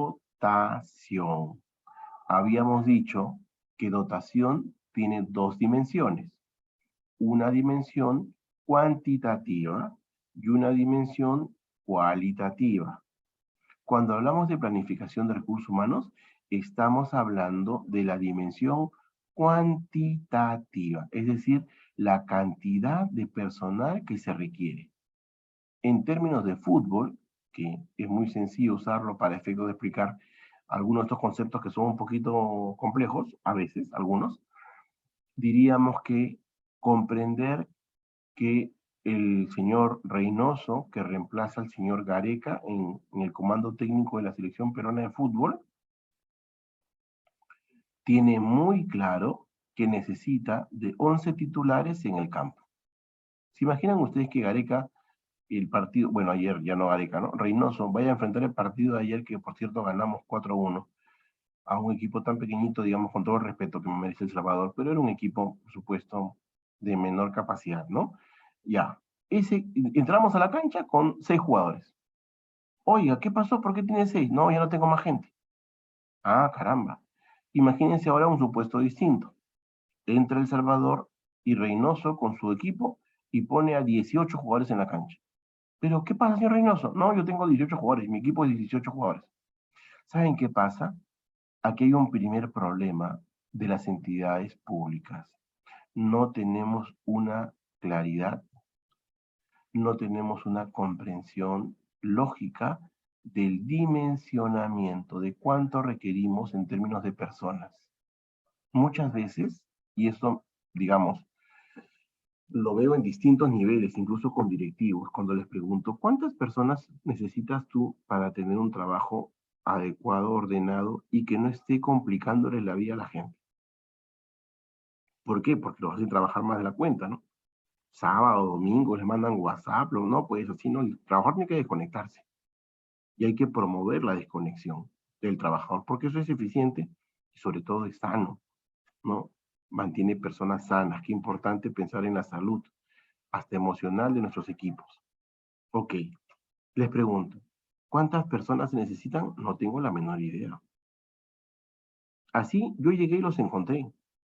Así, ¿y no te has puesto a pensar en el dimensionamiento? ¿Y cómo se hace eso? Ah, bueno, hay una serie de metodologías que nos permiten conocer si realmente eso que estamos haciendo con 4 personas debiera hacerse con 7, 8 personas, o a veces con 2, o a veces con 1. ¿De acuerdo? Entonces, la dimensión, la dotación cuantitativa nos ayuda a partir de las necesidades reales definir la cantidad de personal que requerimos en la entidad. ¿De acuerdo? Dotación cuantitativa. Un segundo subsistema es el denominado organización del trabajo y su distribución.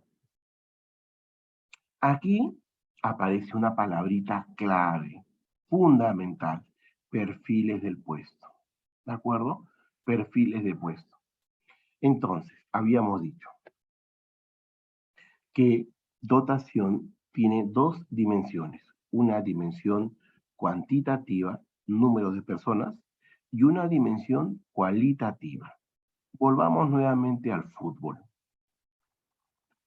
Cada perfil del puesto, cada perfil de puesto tiene una misión del puesto, tiene funciones del puesto, tiene además una identificación a partir de esas misión y de esas funciones, va a permitirnos definir los requisitos del puesto, a partir precisamente de las características que se requieren para cumplir y desempeñar ese puesto con relativo nivel de éxito. O sea, cómo logramos una persona competente.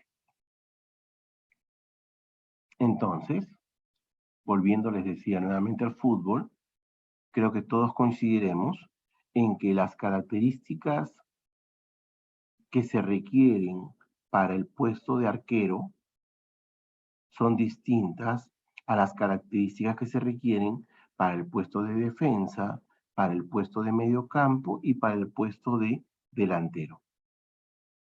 O a ustedes se les puede ocurrir ponerlo a Cueva, a tapar, y a Galese lo ponemos para que sea el delantero o el centrocampista. No tiene sentido, ¿no? Y adivinen qué.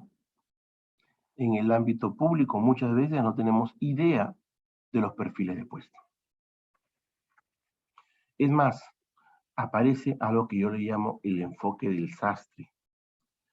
Y sobre esa base, lo que hacemos es hacer perfiles a la medida. Otra vez regresamos al ejemplo de los 4 cuadrantes. Y en la mirada clientelar, mi compadre me dice que mi ahijado va a terminar la universidad el próximo mes. Entonces, yo lo que hago es sacar un proceso, le digo, a ver, pásame el CV del ahijado. Ah, ya, no he hecho nada del ahijado, nunca he trabajado. Igual pongo ahí, experiencia, 0. Bachiller, no, recién egresado. Es más, algunos le ponen, ¿no? 4º año de derecho, por Dios, ¿no? ¿Cuánto gana? 7.000 soles. No puede ser, pues.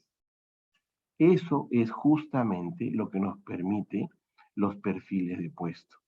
No pensar en las personas, sino empezar a partir de la organización del trabajo y su distribución. Pensar en el defensa, en el arquero, en el delantero y en el centrocampista. ¿Cuántas organizaciones tienen una mirada que les permite? No, pues no, eso no se hace, no puede ser. Les hacemos daño a las personas porque no hay nada más dañino, créanme, se lo juro, no hay nada que afecte más el desarrollo de una persona que ponerle en un puesto para el que no está preparado. Es posible que ganará su plata, pero en términos del desarrollo, puede estar ahí toda su vida y finalmente no desarrollarse. Lo extraordinario de una relación laboral no es solamente que te paguen por algo que te gusta, sino que crezcas en ese puesto y que tu experiencia laboral y que tu empleabilidad se traduzca en mejores capacidades. Por eso es tan importante crear organizaciones públicas donde las personas se desarrollen. Porque si no se frustran, pues. Si no se frustran, están amargadas, viven infelices, ¿no? Todo les molesta. Entonces tenemos que lograr espacios sanos. Una primera condición para que el espacio laboral público sea sano es que desarrolle a los equipos, desarrolle a las personas. ¿Se acuerdan que decíamos que en la Carta Iberoamericana había esta idea de desarrollar la máxima capacidad del capital humano disponible? De eso se trata. Pero para que eso sea posible, hay que pensar siempre en el perfil del puesto. ¿De acuerdo? Entonces, ¿qué costaba en el perfil del puesto? La misión, las funciones y los requisitos. Les conté el día lunes que fui un tiempo, el Contralor Jack me llamó, yo estaba trabajando aquí en Servir, en lo que yo llamo la primera temporada, trabajé en el año 2011 al 2014, 15, ¿sí? Y el señor Chuck entró a la Contraloría y me pasó la voz y me dijo, mira, Cristian, vente para acá como gerente central de capital humano. Entonces la acepté y me fui para allá, ¿no? Entonces una de las cosas que me llamaba la atención es que los jefes de OSI, por ejemplo, no tienen perfiles de puesto. A mí me parecía eso rarísimo. Y dice, pero no hay forma. O sea, ¿cómo? Entonces, claro, el jefe del OSI cuando pide, por ejemplo, me pedían, ¿no? Necesito 2 abogados. Entonces yo me reunía con él y le decía, a ver, señor, ¿qué necesita? 2 abogados. Sí, ya hizo su requerimiento. Sé que son 2 abogados. Pero, ¿qué necesita? 2 abogados, señor León, ¿no entiende? Sí, lo entiendo. Pero 2 abogados no me dice nada. ¿Usted para qué quiere 2 abogados? Ah, uno, quiero que me haga contestaciones de demandas constitucionales y el otro, quiero que me haga recuperaciones de demandas civiles. Ah, entonces usted no quiere 2 abogados solamente. Usted necesita ciertas características dentro del perfil abogado para que usted pueda cubrir la demanda que tiene. Ah, ¿y cómo se hace eso? Vamos a levantar el perfil de puesto. Entonces, las personas empiezan a entender que esto suma, porque claro, no empezamos a definir el perfil de puesto, repito, a partir de una persona X para ver cómo la metemos a un cargo, sino a partir de las necesidades del puesto en abstracto, definimos la misión, las funciones, los requisitos y sobre todo con quién va a relacionarse, a quién va a despachar, si va a trabajar ahora, inclusive se pone, ¿no? Si es en remoto, si es presencial, si es en Lima, etcétera, etcétera, etcétera. Creo que se entendió, ¿sí? Ok. Entonces, el subsistema comprende 2 procesos, decíamos. El primero de ellos, créanme que es el más bonito, bueno, no diré que todos tienen su encanto, ¿no? Pero es uno de los más bonitos, esa parte de el diseño de puestos. Nosotros, bueno, disculpen ustedes, estoy aquí como docente, pero en Servir se está trabajando un instrumento nuevo que es la Directiva de Perfiles de Puesto, ¿no? Que va a reemplazar a este instrumento, o sea, va a complementar, mejor dicho, el MPP, que es el Manual de Perfiles de Puesto, pero se busca que las entidades públicas poco a poco vayan transitando a incorporar la metodología de diseño de puestos, por supuesto, primero la dotación, para ver cuántos necesitan. ¿Se acuerdan que dijimos lo primero es el número? Lo siguiente ya es el perfil, es decir, la parte cualitativa. Esto es diseño de puestos. A partir de que yo ya definí la dotación y a partir de eso el diseño de puestos, lo que toca ahora es ver la administración de puestos. ¿Qué significa eso, profesor? Ajá. Aquí lo que se hace en la administración de puestos es ver cuánto me cuesta mi planilla. ¿De acuerdo? ¿Cuánto me cuesta mi planilla? Porque, repito, el orden es dotación, cuánta gente necesito, perfiles, es decir, qué características debe tener cada uno de esos puestos en términos de, a partir de ahí, convocar mis procesos. Y tercero, cuánto les voy a poder pagar. Porque tengo que tener, por supuesto, un alineamiento para definir la dotación en el ámbito público, por supuesto, de las reglas del MEF, ¿no? El MEF aprueba a las entidades no solamente su presupuesto anual, sino también las partidas correspondientes a eso que le llamamos en presupuesto la 2.1, ¿no? La partida para gasto de personal, la 2.1, ¿de acuerdo? Entonces, organización del trabajo y su distribución comprende diseño de puestos y administración de puestos. Ok, veamos ahora gestión del empleo. Esto también es un proceso particularmente bonito, créanmelo. Aquí están 4 procesos: selección, vinculación, inducción y periodo de prueba. Selección. Este es el proceso, digamos, hasta aquí lo que hemos visto, creo que todos coincidirán conmigo en que todo ha sido importante, ¿no? Es como una construcción de una casa. Si no hay las bases, no hay forma que puedas hacer el primer piso, el segundo piso, menos, por supuesto, la azotea. Ya. Esto va construyéndose, ¿de acuerdo? De manera metodológica. Cuando yo ya definí los perfiles y ya sé cuánto les voy a pagar, es decir, la valorización de los puestos, ahora voy a empezar a trabajar la selección. ¿Y cuál es el propósito de la selección? Incorporar a la organización a aquellas personas que mejor cubren las expectativas del puesto, es decir, que coincidan con las características del puesto. ¿Ya? Estamos con muy poco tiempo, pero vale la pena que les cuente algo, para que lo entiendan mejor aún. Hace un tiempo, en el TEC de Monterrey, esta Universidad de México, un profesor me contó una historia que me pareció buenísima para este efecto, ¿no? Me dijo que se había ido con su familia a Miami, a los parques de Florida. Y estaban su esposa y sus dos hijas comprando cosas, y él estaba mirando, observando, ¿no? Y de pronto ve que una niña con su madre se acercan a un puesto de venta de helados, donde, digamos, en la zona donde estaba Mickey Mouse y Minnie y todos los personajes de Disney, ¿no? Entonces había una cola más o menos larga, Mickey estaba por ahí caminando, ¿no? Con Goofy, con todos los personajes, y la niña llega hasta al punto donde le entregaban el helado. Era un cono enorme, un helado enorme, enorme. La niña emocionadísima recibe su helado, se da la vuelta, le enseña a la mamá y se tropieza y plum, todo el helado al suelo. Imagínense la tristeza y desolación de la niña, ¿no? No contaban con que Mickey vio el hecho y raudamente, sin preguntarle absolutamente a nadie, fue hasta la zona donde entregaban los helados, le pidió un helado y ahí rápidamente fue donde la niña, todo en segundos, ¿ah? Y le entregó y le dijo con su voz típica de Mickey, un regalo de tu amigo Mickey Mouse. Y la sonrisa de la niña, la alegría después de la desolación, una escena para cuadros, ¿no? Alguien podría decir, ¿y esto qué tiene que ver con selección? Bueno, el modelo de Disney de selección es uno de los más reconocidos en la gestión del talento humano. ¿Por qué?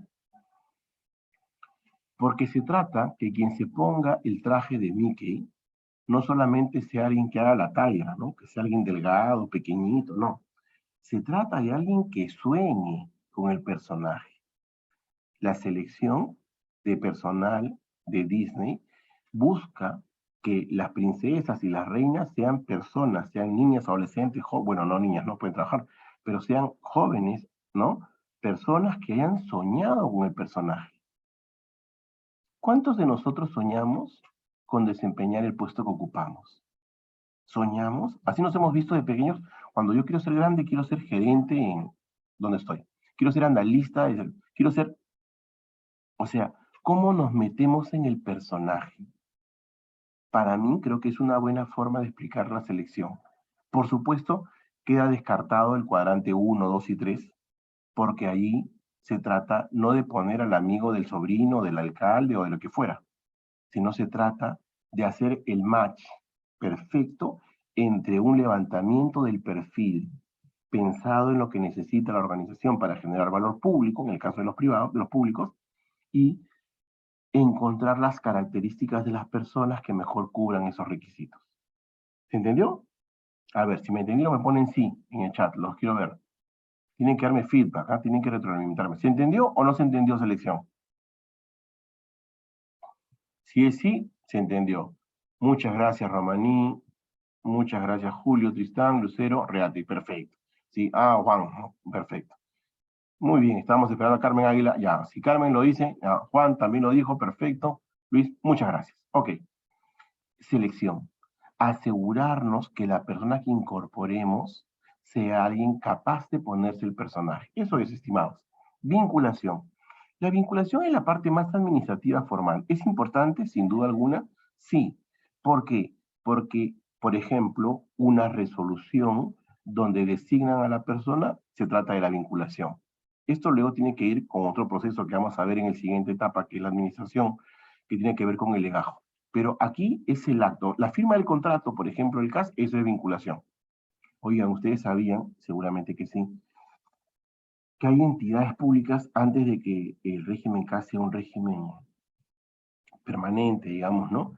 Pero habían entidades públicas, sí les conté eso el lunes, ¿no? Que a mí también pasaba en una entidad que me hacían mi contrato cada mes.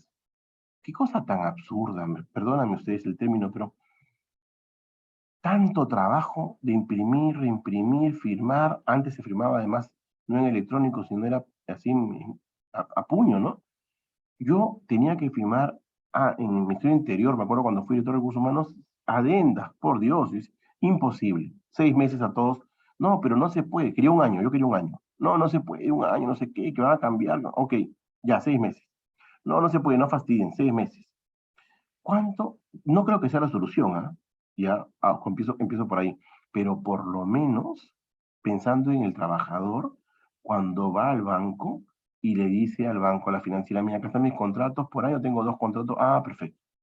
Pero si va al banco y le pone 12 contratos con las adendas uno por uno, tiene sentido, ¿no? Entonces, pero la vinculación es justamente ese acto a través del cual se formaliza la incorporación del trabajador. ¿De acuerdo? La inducción.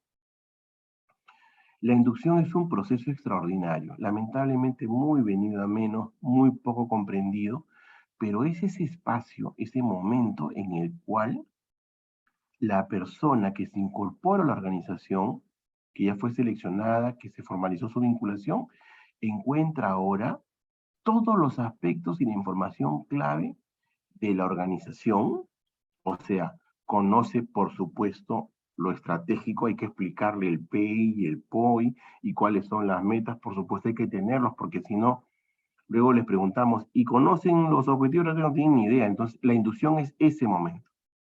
¿Qué malas prácticas hay? Por ejemplo, antes uno entraba a una organización y te entregaban un mamotreto enorme, un file palanca de normas y te decían, toma tu inducción.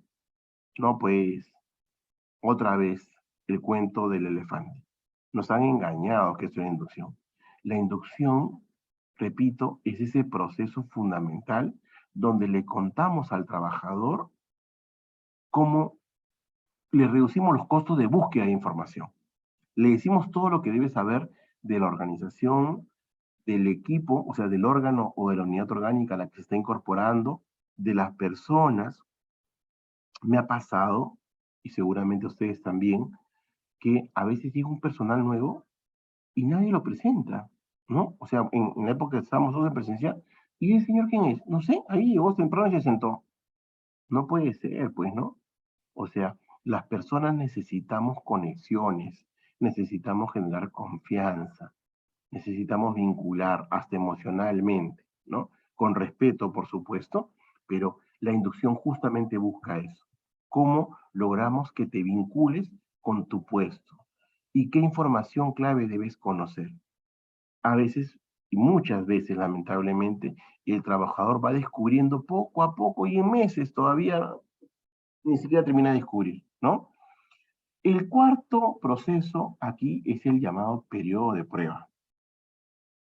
El periodo de prueba es un proceso importante y les voy a decir un dato importante que está en la literatura especializada. Los procesos de selección tienen esto que se conoce como el predictor de desempeño. Un buen proceso de selección meritocrático, transparente y técnicamente conducido puede llegar a tener hasta un máximo de 60% de índice de predictibilidad. ¿A qué me refiero? No hay proceso de selección perfecto. O sea, aun cuando hagamos todo el esfuerzo, lo más probable es que logremos tener un predictor de desempeño. O sea, ¿a qué me refiero con predictor de desempeño? ¿Qué tan bien le va a ir a una persona en el puesto una vez incorporada en la organización? ¿Se entendió? O sea, imagínense, si la literatura especializada nos dice que la evidencia demuestra que el 60% de lo que nos permite el índice de éxito de una persona en un puesto es el resultado de un proceso técnicamente conducido, imagínense ustedes qué porcentaje de éxito, de predictibilidad, puede significar un proceso mal conducido. Qué importante es hacer bien las cosas porque estamos hablando otra vez de personas. El periodo de prueba lo que hace, primero es que a mí me parece una falta de respeto con las personas que no se sepa, o sea, muchas veces he visto personas que no pasan periodo de prueba porque le cayeron mal al jefe. Alguna vez un trabajador me dijo, lo que me dijo el jefe fue, lo siento, la verdad lo siento, pero no hemos hecho clip. ¿No hemos hecho clip? ¿Qué cosa? Dije, Dios mío, ¿qué es esto? ¿No? Como si fuera farándula esto, no hemos hecho clip, ¿no? ¿Quién decía? Una señora, una modelo decía, no, no ha hecho clip, algo así decía, me acuerdo, hace tiempo. No es posible, ¿no? O sea, el relacionamiento respetuoso de una persona, la incorporación de una persona en una organización, no puede someterse a hacer clic, por Dios. Hay que ser muy respetuoso con las personas. Efectivamente, si después de haber hecho un proceso de selección meritocrático, se ha hecho todos los esfuerzos y resulta que una persona no ha podido adaptarse adecuadamente, bueno, habrá que tomar la decisión de decir no superior periodo de prueba. Pero hagámoslo con respeto, o sea, hagámoslo bien, porque muchas veces el periodo de prueba se convierte más bien en una espada arbitraria. Como no hemos hecho clip, como no me ha gustado que cómo me miras o cómo te vistes o cómo hablas, o sea, tantos sesgos, no estoy pensando en el desempeño de la persona en el puesto, estoy pensando en mis propios sesgos, ¿verdad? Para decir, ¿pasa o no pasa? No, pues, no puede ser un tema de sí o no. Creo que me entienden. Hay que ser, la gestión del talento, la gestión de personas requiere mucho respeto por la otra persona, muchísimo respeto. Tiene que ver además con un sentido de empatía, pero también de cómo queremos ser tratados como personas, ¿verdad? O sea, el periodo de prueba, en síntesis, es, si bien administrativamente un proceso de evaluación, créanme que no es nada sencillo técnicamente hablando, que en 3 meses se pueda lograr un proceso justo de evaluación del desempeño del colaborador en términos de si se adaptó o no a la organización. Me parece muy complicado. En el caso de la ley de servicio civil, para el caso de directivos, solo para directivos, se está mencionando allí, se establece, perdón, no se dispone más que se menciona, un periodo de prueba de 6 meses, ¿no? Aquí en Servir, los directivos pasamos un periodo de prueba de 6 meses. Si después de 6 meses el consejo que te evalúa no pasas periodo de prueba, te mandan una comunicación, primero te informan, te hacen un feedback también y te dicen, lo siento, pero no has pasado periodo de prueba, ¿no? Y si uno pasa periodo de prueba, tiene un contrato hasta por 3 años, ¿no? Y si supera los 3 años, se queda por 3 años más. Y si no supera, entonces se tiene que ir. Eso es la forma como, de hecho, es un modelo, ¿no? Alguien podría decir, no, pero pobrecito, ¿cómo se va a ir? ¿No se va a quedar sin empleo? ¿Cómo lo van a votar? No, pues.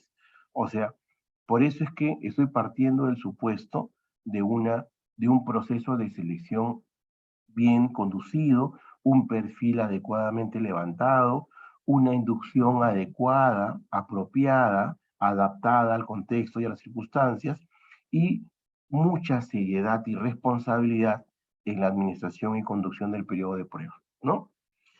Ok, luego seguimos en el derrotero. Viene gestión del empleo en el otro componente, gestión de la incorporación. Y aquí aparecen también algunos procesos bien importantes. Primero, la administración de legajos. Esto que parece un tema operativo, formal, administrativo, créanme que es súper importante, pero súper importante.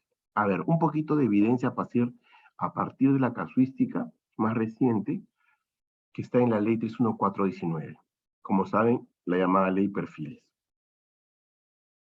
Seguramente han visto en medios que en este operativo que ha hecho Servir se han encontrado casos de viceministros, de secretarios generales, que no cumplen los requisitos del perfil.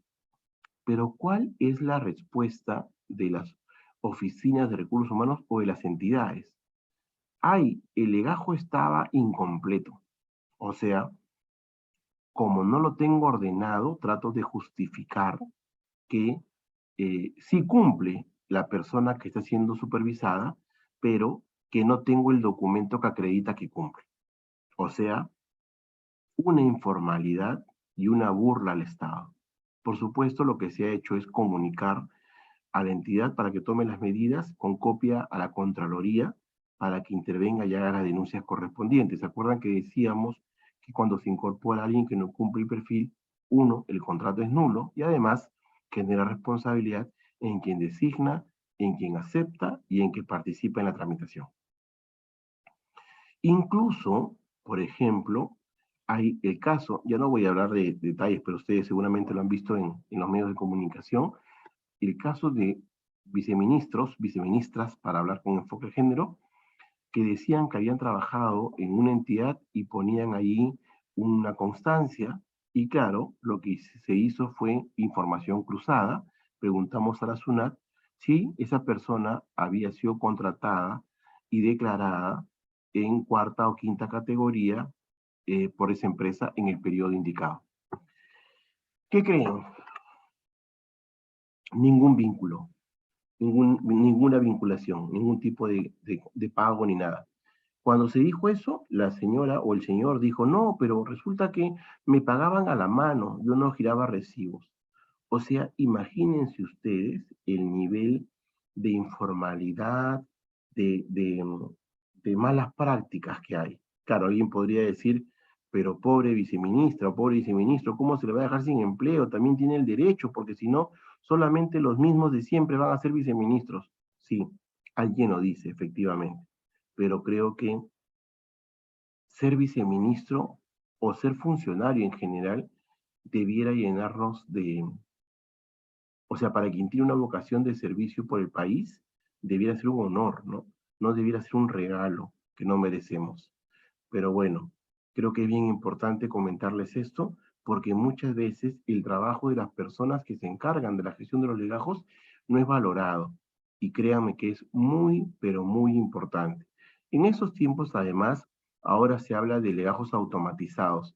Creo que es bien importante que se haga una inversión, que no es muy cara, por cierto. Ahora hay servicios de digitalización que no son altos, y se puede tener lo que se conoce como los legajos electrónicos. Cuando fui director de Ministerio del Ambiente y Recursos Humanos, nunca se había hecho un levantamiento de legajos y se hizo una, un proceso para hacer todo automatizado. ¿Y cómo ayuda eso? Por ejemplo, cuando el OSI pide información de un directivo o de alguna persona, automáticamente se pone en el PDF y se le envía por correo electrónico. No tienes que estar buscando uno por uno, llenarse de polvo, no, ya nada de eso. Todo está automático. Además, no ocupan espacio. Qué importante la tarea de la administración de legajos. El segundo proceso, registro y control de asistencia. Aquí también yo tengo un cuestionamiento fuerte. De hecho, estos días se está comentando, se está discutiendo en el Consejo de Ministros para el retorno al 100%. Sepan ustedes que las estadísticas demuestran que hoy día en presencialidad más o menos el 94% está en los gobiernos subnacionales, sobre todo en los gobiernos locales. A nivel de los gobiernos regionales estamos hablando de un 60, 65%, y en el nivel nacional hay entidades que tienen todavía un porcentaje del orden de 55, 60%, ¿no? De hecho, entidades como el Ministerio de Economía y Finanzas, por ejemplo, están en presencial en un 9% y mixto en un 67%, si mal no recuerdo. El 67%, el 9% sí estoy seguro. Entonces, la pregunta es, ¿tiene que estar la persona sentada en su escritorio para que pueda trabajar? Yo creo que la pandemia nos ha demostrado, bueno, ha sido terrible, por supuesto, pero también nos ha ido mostrando que es posible el trabajo no presencial.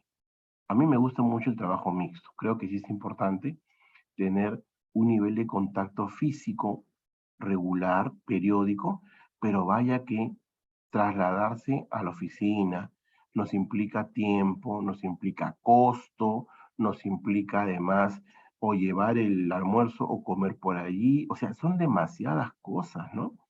Creo que más bien el mundo del empleo público tendría que ir pensando en formas mucho más modernas de la prestación de servicio del trabajo. Y está muy vinculado al registro y control de asistencia, porque, por ejemplo, he visto casos de entidades, una locura, que durante el trabajo remoto le pedían que reportara y tomara una foto cuando prendiera la máquina. Ya, me conecté. Me senté a las 8:30 y prendí la máquina. Foto, ya. Ok. Luego, me voy al refrigerio. Otra foto. Por Dios, ¿tiene sentido eso? A veces la verdad que hacemos cosas que no solamente les complicamos la vida, sino ¿qué sentido tiene llenarte de tantas fotos en la oficina de recursos humanos? Alguien va, además, ¿tiene sentido que me manden las fotos? Por Dios. Bueno, esas cosas ocurren, créanme. Entonces, en Europa, por ejemplo, hay un tema que está en el ámbito público europeo, está pasando una cosa bien interesante, ¿no? Eh, Se está empezando a hablar del impacto en la reducción de alquileres y el ahorro del gasto público en dicho concepto por el caso del teletrabajo, ¿no? Porque ya no necesitas tanta infraestructura. O sea, ¿cuántos edificios modernos? Yo me acuerdo que el Ministerio del Ambiente, por ejemplo, tiene una super oficina en Magdalena, en esos edificios inteligentes que tienen como 6 pisos, ¿no? Así lo encontramos, ahí llegamos y está el contrato hecho. Pero necesitamos zonas y edificios tan, bueno, tampoco es que haya, por cierto, o sea, no es que haya mucho, digamos, local para alquilar en otras zonas, ¿no? Pero lo cierto es que creo que sí hay que ser creativos, ser estratégicos para encontrar mecanismos que nos permitan primero pensar primero en el ciudadano. Es decir, hay que reconocer un derecho del ciudadano de ser atendido de manera virtual. Segundo, el trabajador, el servidor civil, ¿no? ¿Cuánto costo le representa la presencialidad? Por supuesto, claro, alguien podrá decir, pero ese trabajador nunca trabaja ni en presencial ni en externo. Eso no va a cambiar, ¿no? El desempeño de una persona no tiene que ver con la modalidad en la que se encuentra trabajando, tiene que ver con la motivación, tiene que ver con el resultado, tiene que ver con, por supuesto, el salario, tiene que ver con diferentes elementos y no podemos reducirlo a si está sentado en su escritorio o no. Todo eso tiene que ver con estos mecanismos también para el registro y control de asistencia. Tercero, desplazamiento. En el desplazamiento estamos hablando del conjunto de acciones como la rotación, el destaque o figuras más modernas como el encargo de funciones. En el tiempo de pandemia, con el decreto legislativo correspondiente, se creó una figura que se llama, por ejemplo, cooperación laboral. No sé si la han oído. Es decir, todo surgió cuando el Banco de la Nación necesitaba pagar las planillas de los, perdón, los incentivos, ¿no? Las familias de pobreza extrema, y no tenían gente para atender las oficinas. Y como había personas que estaban en remoto porque la función no les permitía hacerlo, no siendo comórbiles, entonces la figura de la cooperación laboral permitía que de una entidad pasen a otra. O sea, por ejemplo, estaban en el Ministerio de Agricultura y podían trabajar en el Banco de la Nación por una temporada como cajeros, ¿no? Por supuesto, dentro del cumplimiento del perfil. Esas son las figuras de desplazamiento, ¿no? Entonces, tienen que registrarse, tienen que controlarse, tienen que administrarse. Muchas veces las entidades públicas las ejecutan, pero la dejan al olvido, ¿no? Y ya para terminar con esta última lámina de la sesión de hoy, vemos que hay dos procesos importantísimos. El régimen disciplinario, aquí también es un proceso de mucha responsabilidad, ¿no? A veces ponemos gente incompetente, gente clientelar que busca sancionar. Aquí hay que ser muy justos. Administrar justicia, estimados colegas, es una noble misión. Hay que ser muy responsable con esto. He visto casos terribles, incluso en la propia Contraloría con el sancionador, casos injustos, ¿no? Yo creo que no hay que sobreproteger al trabajador, pero tampoco hay que permitir arbitrariedades, ¿no? El régimen disciplinario en buena cuenta lo que busca es establecer un sistema transparente y justo, sobre todo, idóneo, para que las faltas o las inconductas funcionales sean proporcionalmente sancionadas. ¿Por qué es importante hacerlo?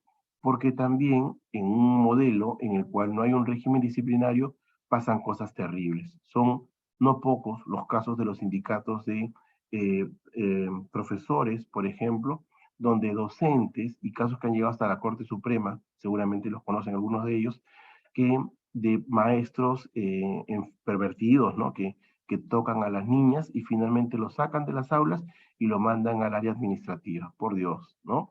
Entonces creo que tiene que haber un mecanismo disciplinario en las entidades, pero por supuesto, dicho mecanismo tiene que ser transparente, tiene que ser justo, tiene que ser ético, tiene que ser capaz, ¿no? Tiene que ser profesionalizado.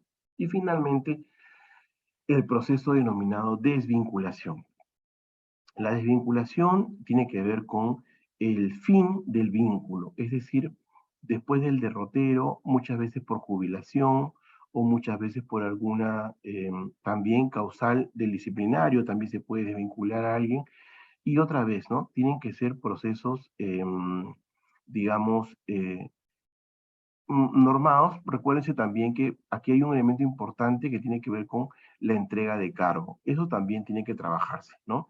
Porque de nada sirve hacer enormes informes de entrega de cargo que al final siguiente no los va a leer, ¿no? La Contraloría, les comento, seguramente lo han leído también, está haciendo un esfuerzo muy importante de automatizar la información ejecutiva, muy sucinta y ejecutiva, poner lo más importante para que las nuevas autoridades que van a ser electas en el proceso del domingo encuentren información de primera mano y muy rápida, de muy rápido acceso, ¿no? Eso se está haciendo en el marco de una acción que el Contralor Shack está promoviendo con todos los sistemas administrativos, y en una sola ficha va a estar integrado todo lo que es presupuesto público, recursos humanos, finanzas, tesorería, todo en un solo formato, ¿no? Y así se busca que todo esté primero registrado, automatizado, hay un sistema que ha implementado la Contraloría, y que además les permite a las nuevas autoridades conocer como que las ideas centrales de la gestión que están asumiendo. Estimados y estimadas, siendo las 8:32, vamos a terminar aquí la sesión. Gestión de rendimiento ya la veremos en la sesión del día viernes. No sé si tuvieran alguna pregunta, inquietud, algo que quieran comentar, por favor, los escuchamos.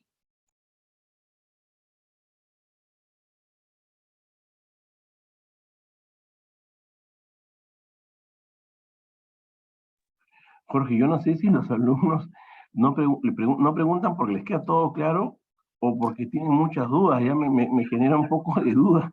Así A quiero ver, pensar que es lo doctor, no primero. sé, creo que hoy día no... Ayer jugaba Perú, hoy día creo que no, ¿ah? Bueno, quiero pensar que es lo primero. Para mí ha sido un gusto estar una vez más con ustedes. El día viernes tenemos la última sesión, y ya estamos subiendo los materiales que pueden verlos a partir de mañana, entiendo, con la plataforma, las lecturas también, y nada, para servirlos. Nos estamos viendo el día viernes a las 6:30. Muchísimas gracias y muy buenas noches. Gracias, doctor. Entonces, hasta el Gracias, viernes. Luis. Gracias, Luis. Muchísimas gracias por el feedback. Por mí todo claro. Muchas gracias. A ti, Luis. Muchas Muchísimas gracias, gracias por la gentileza de tu doctor. comentario. Muchas gracias. Muchas gracias, Florencia. Muchísimas gracias, Luis Lionel.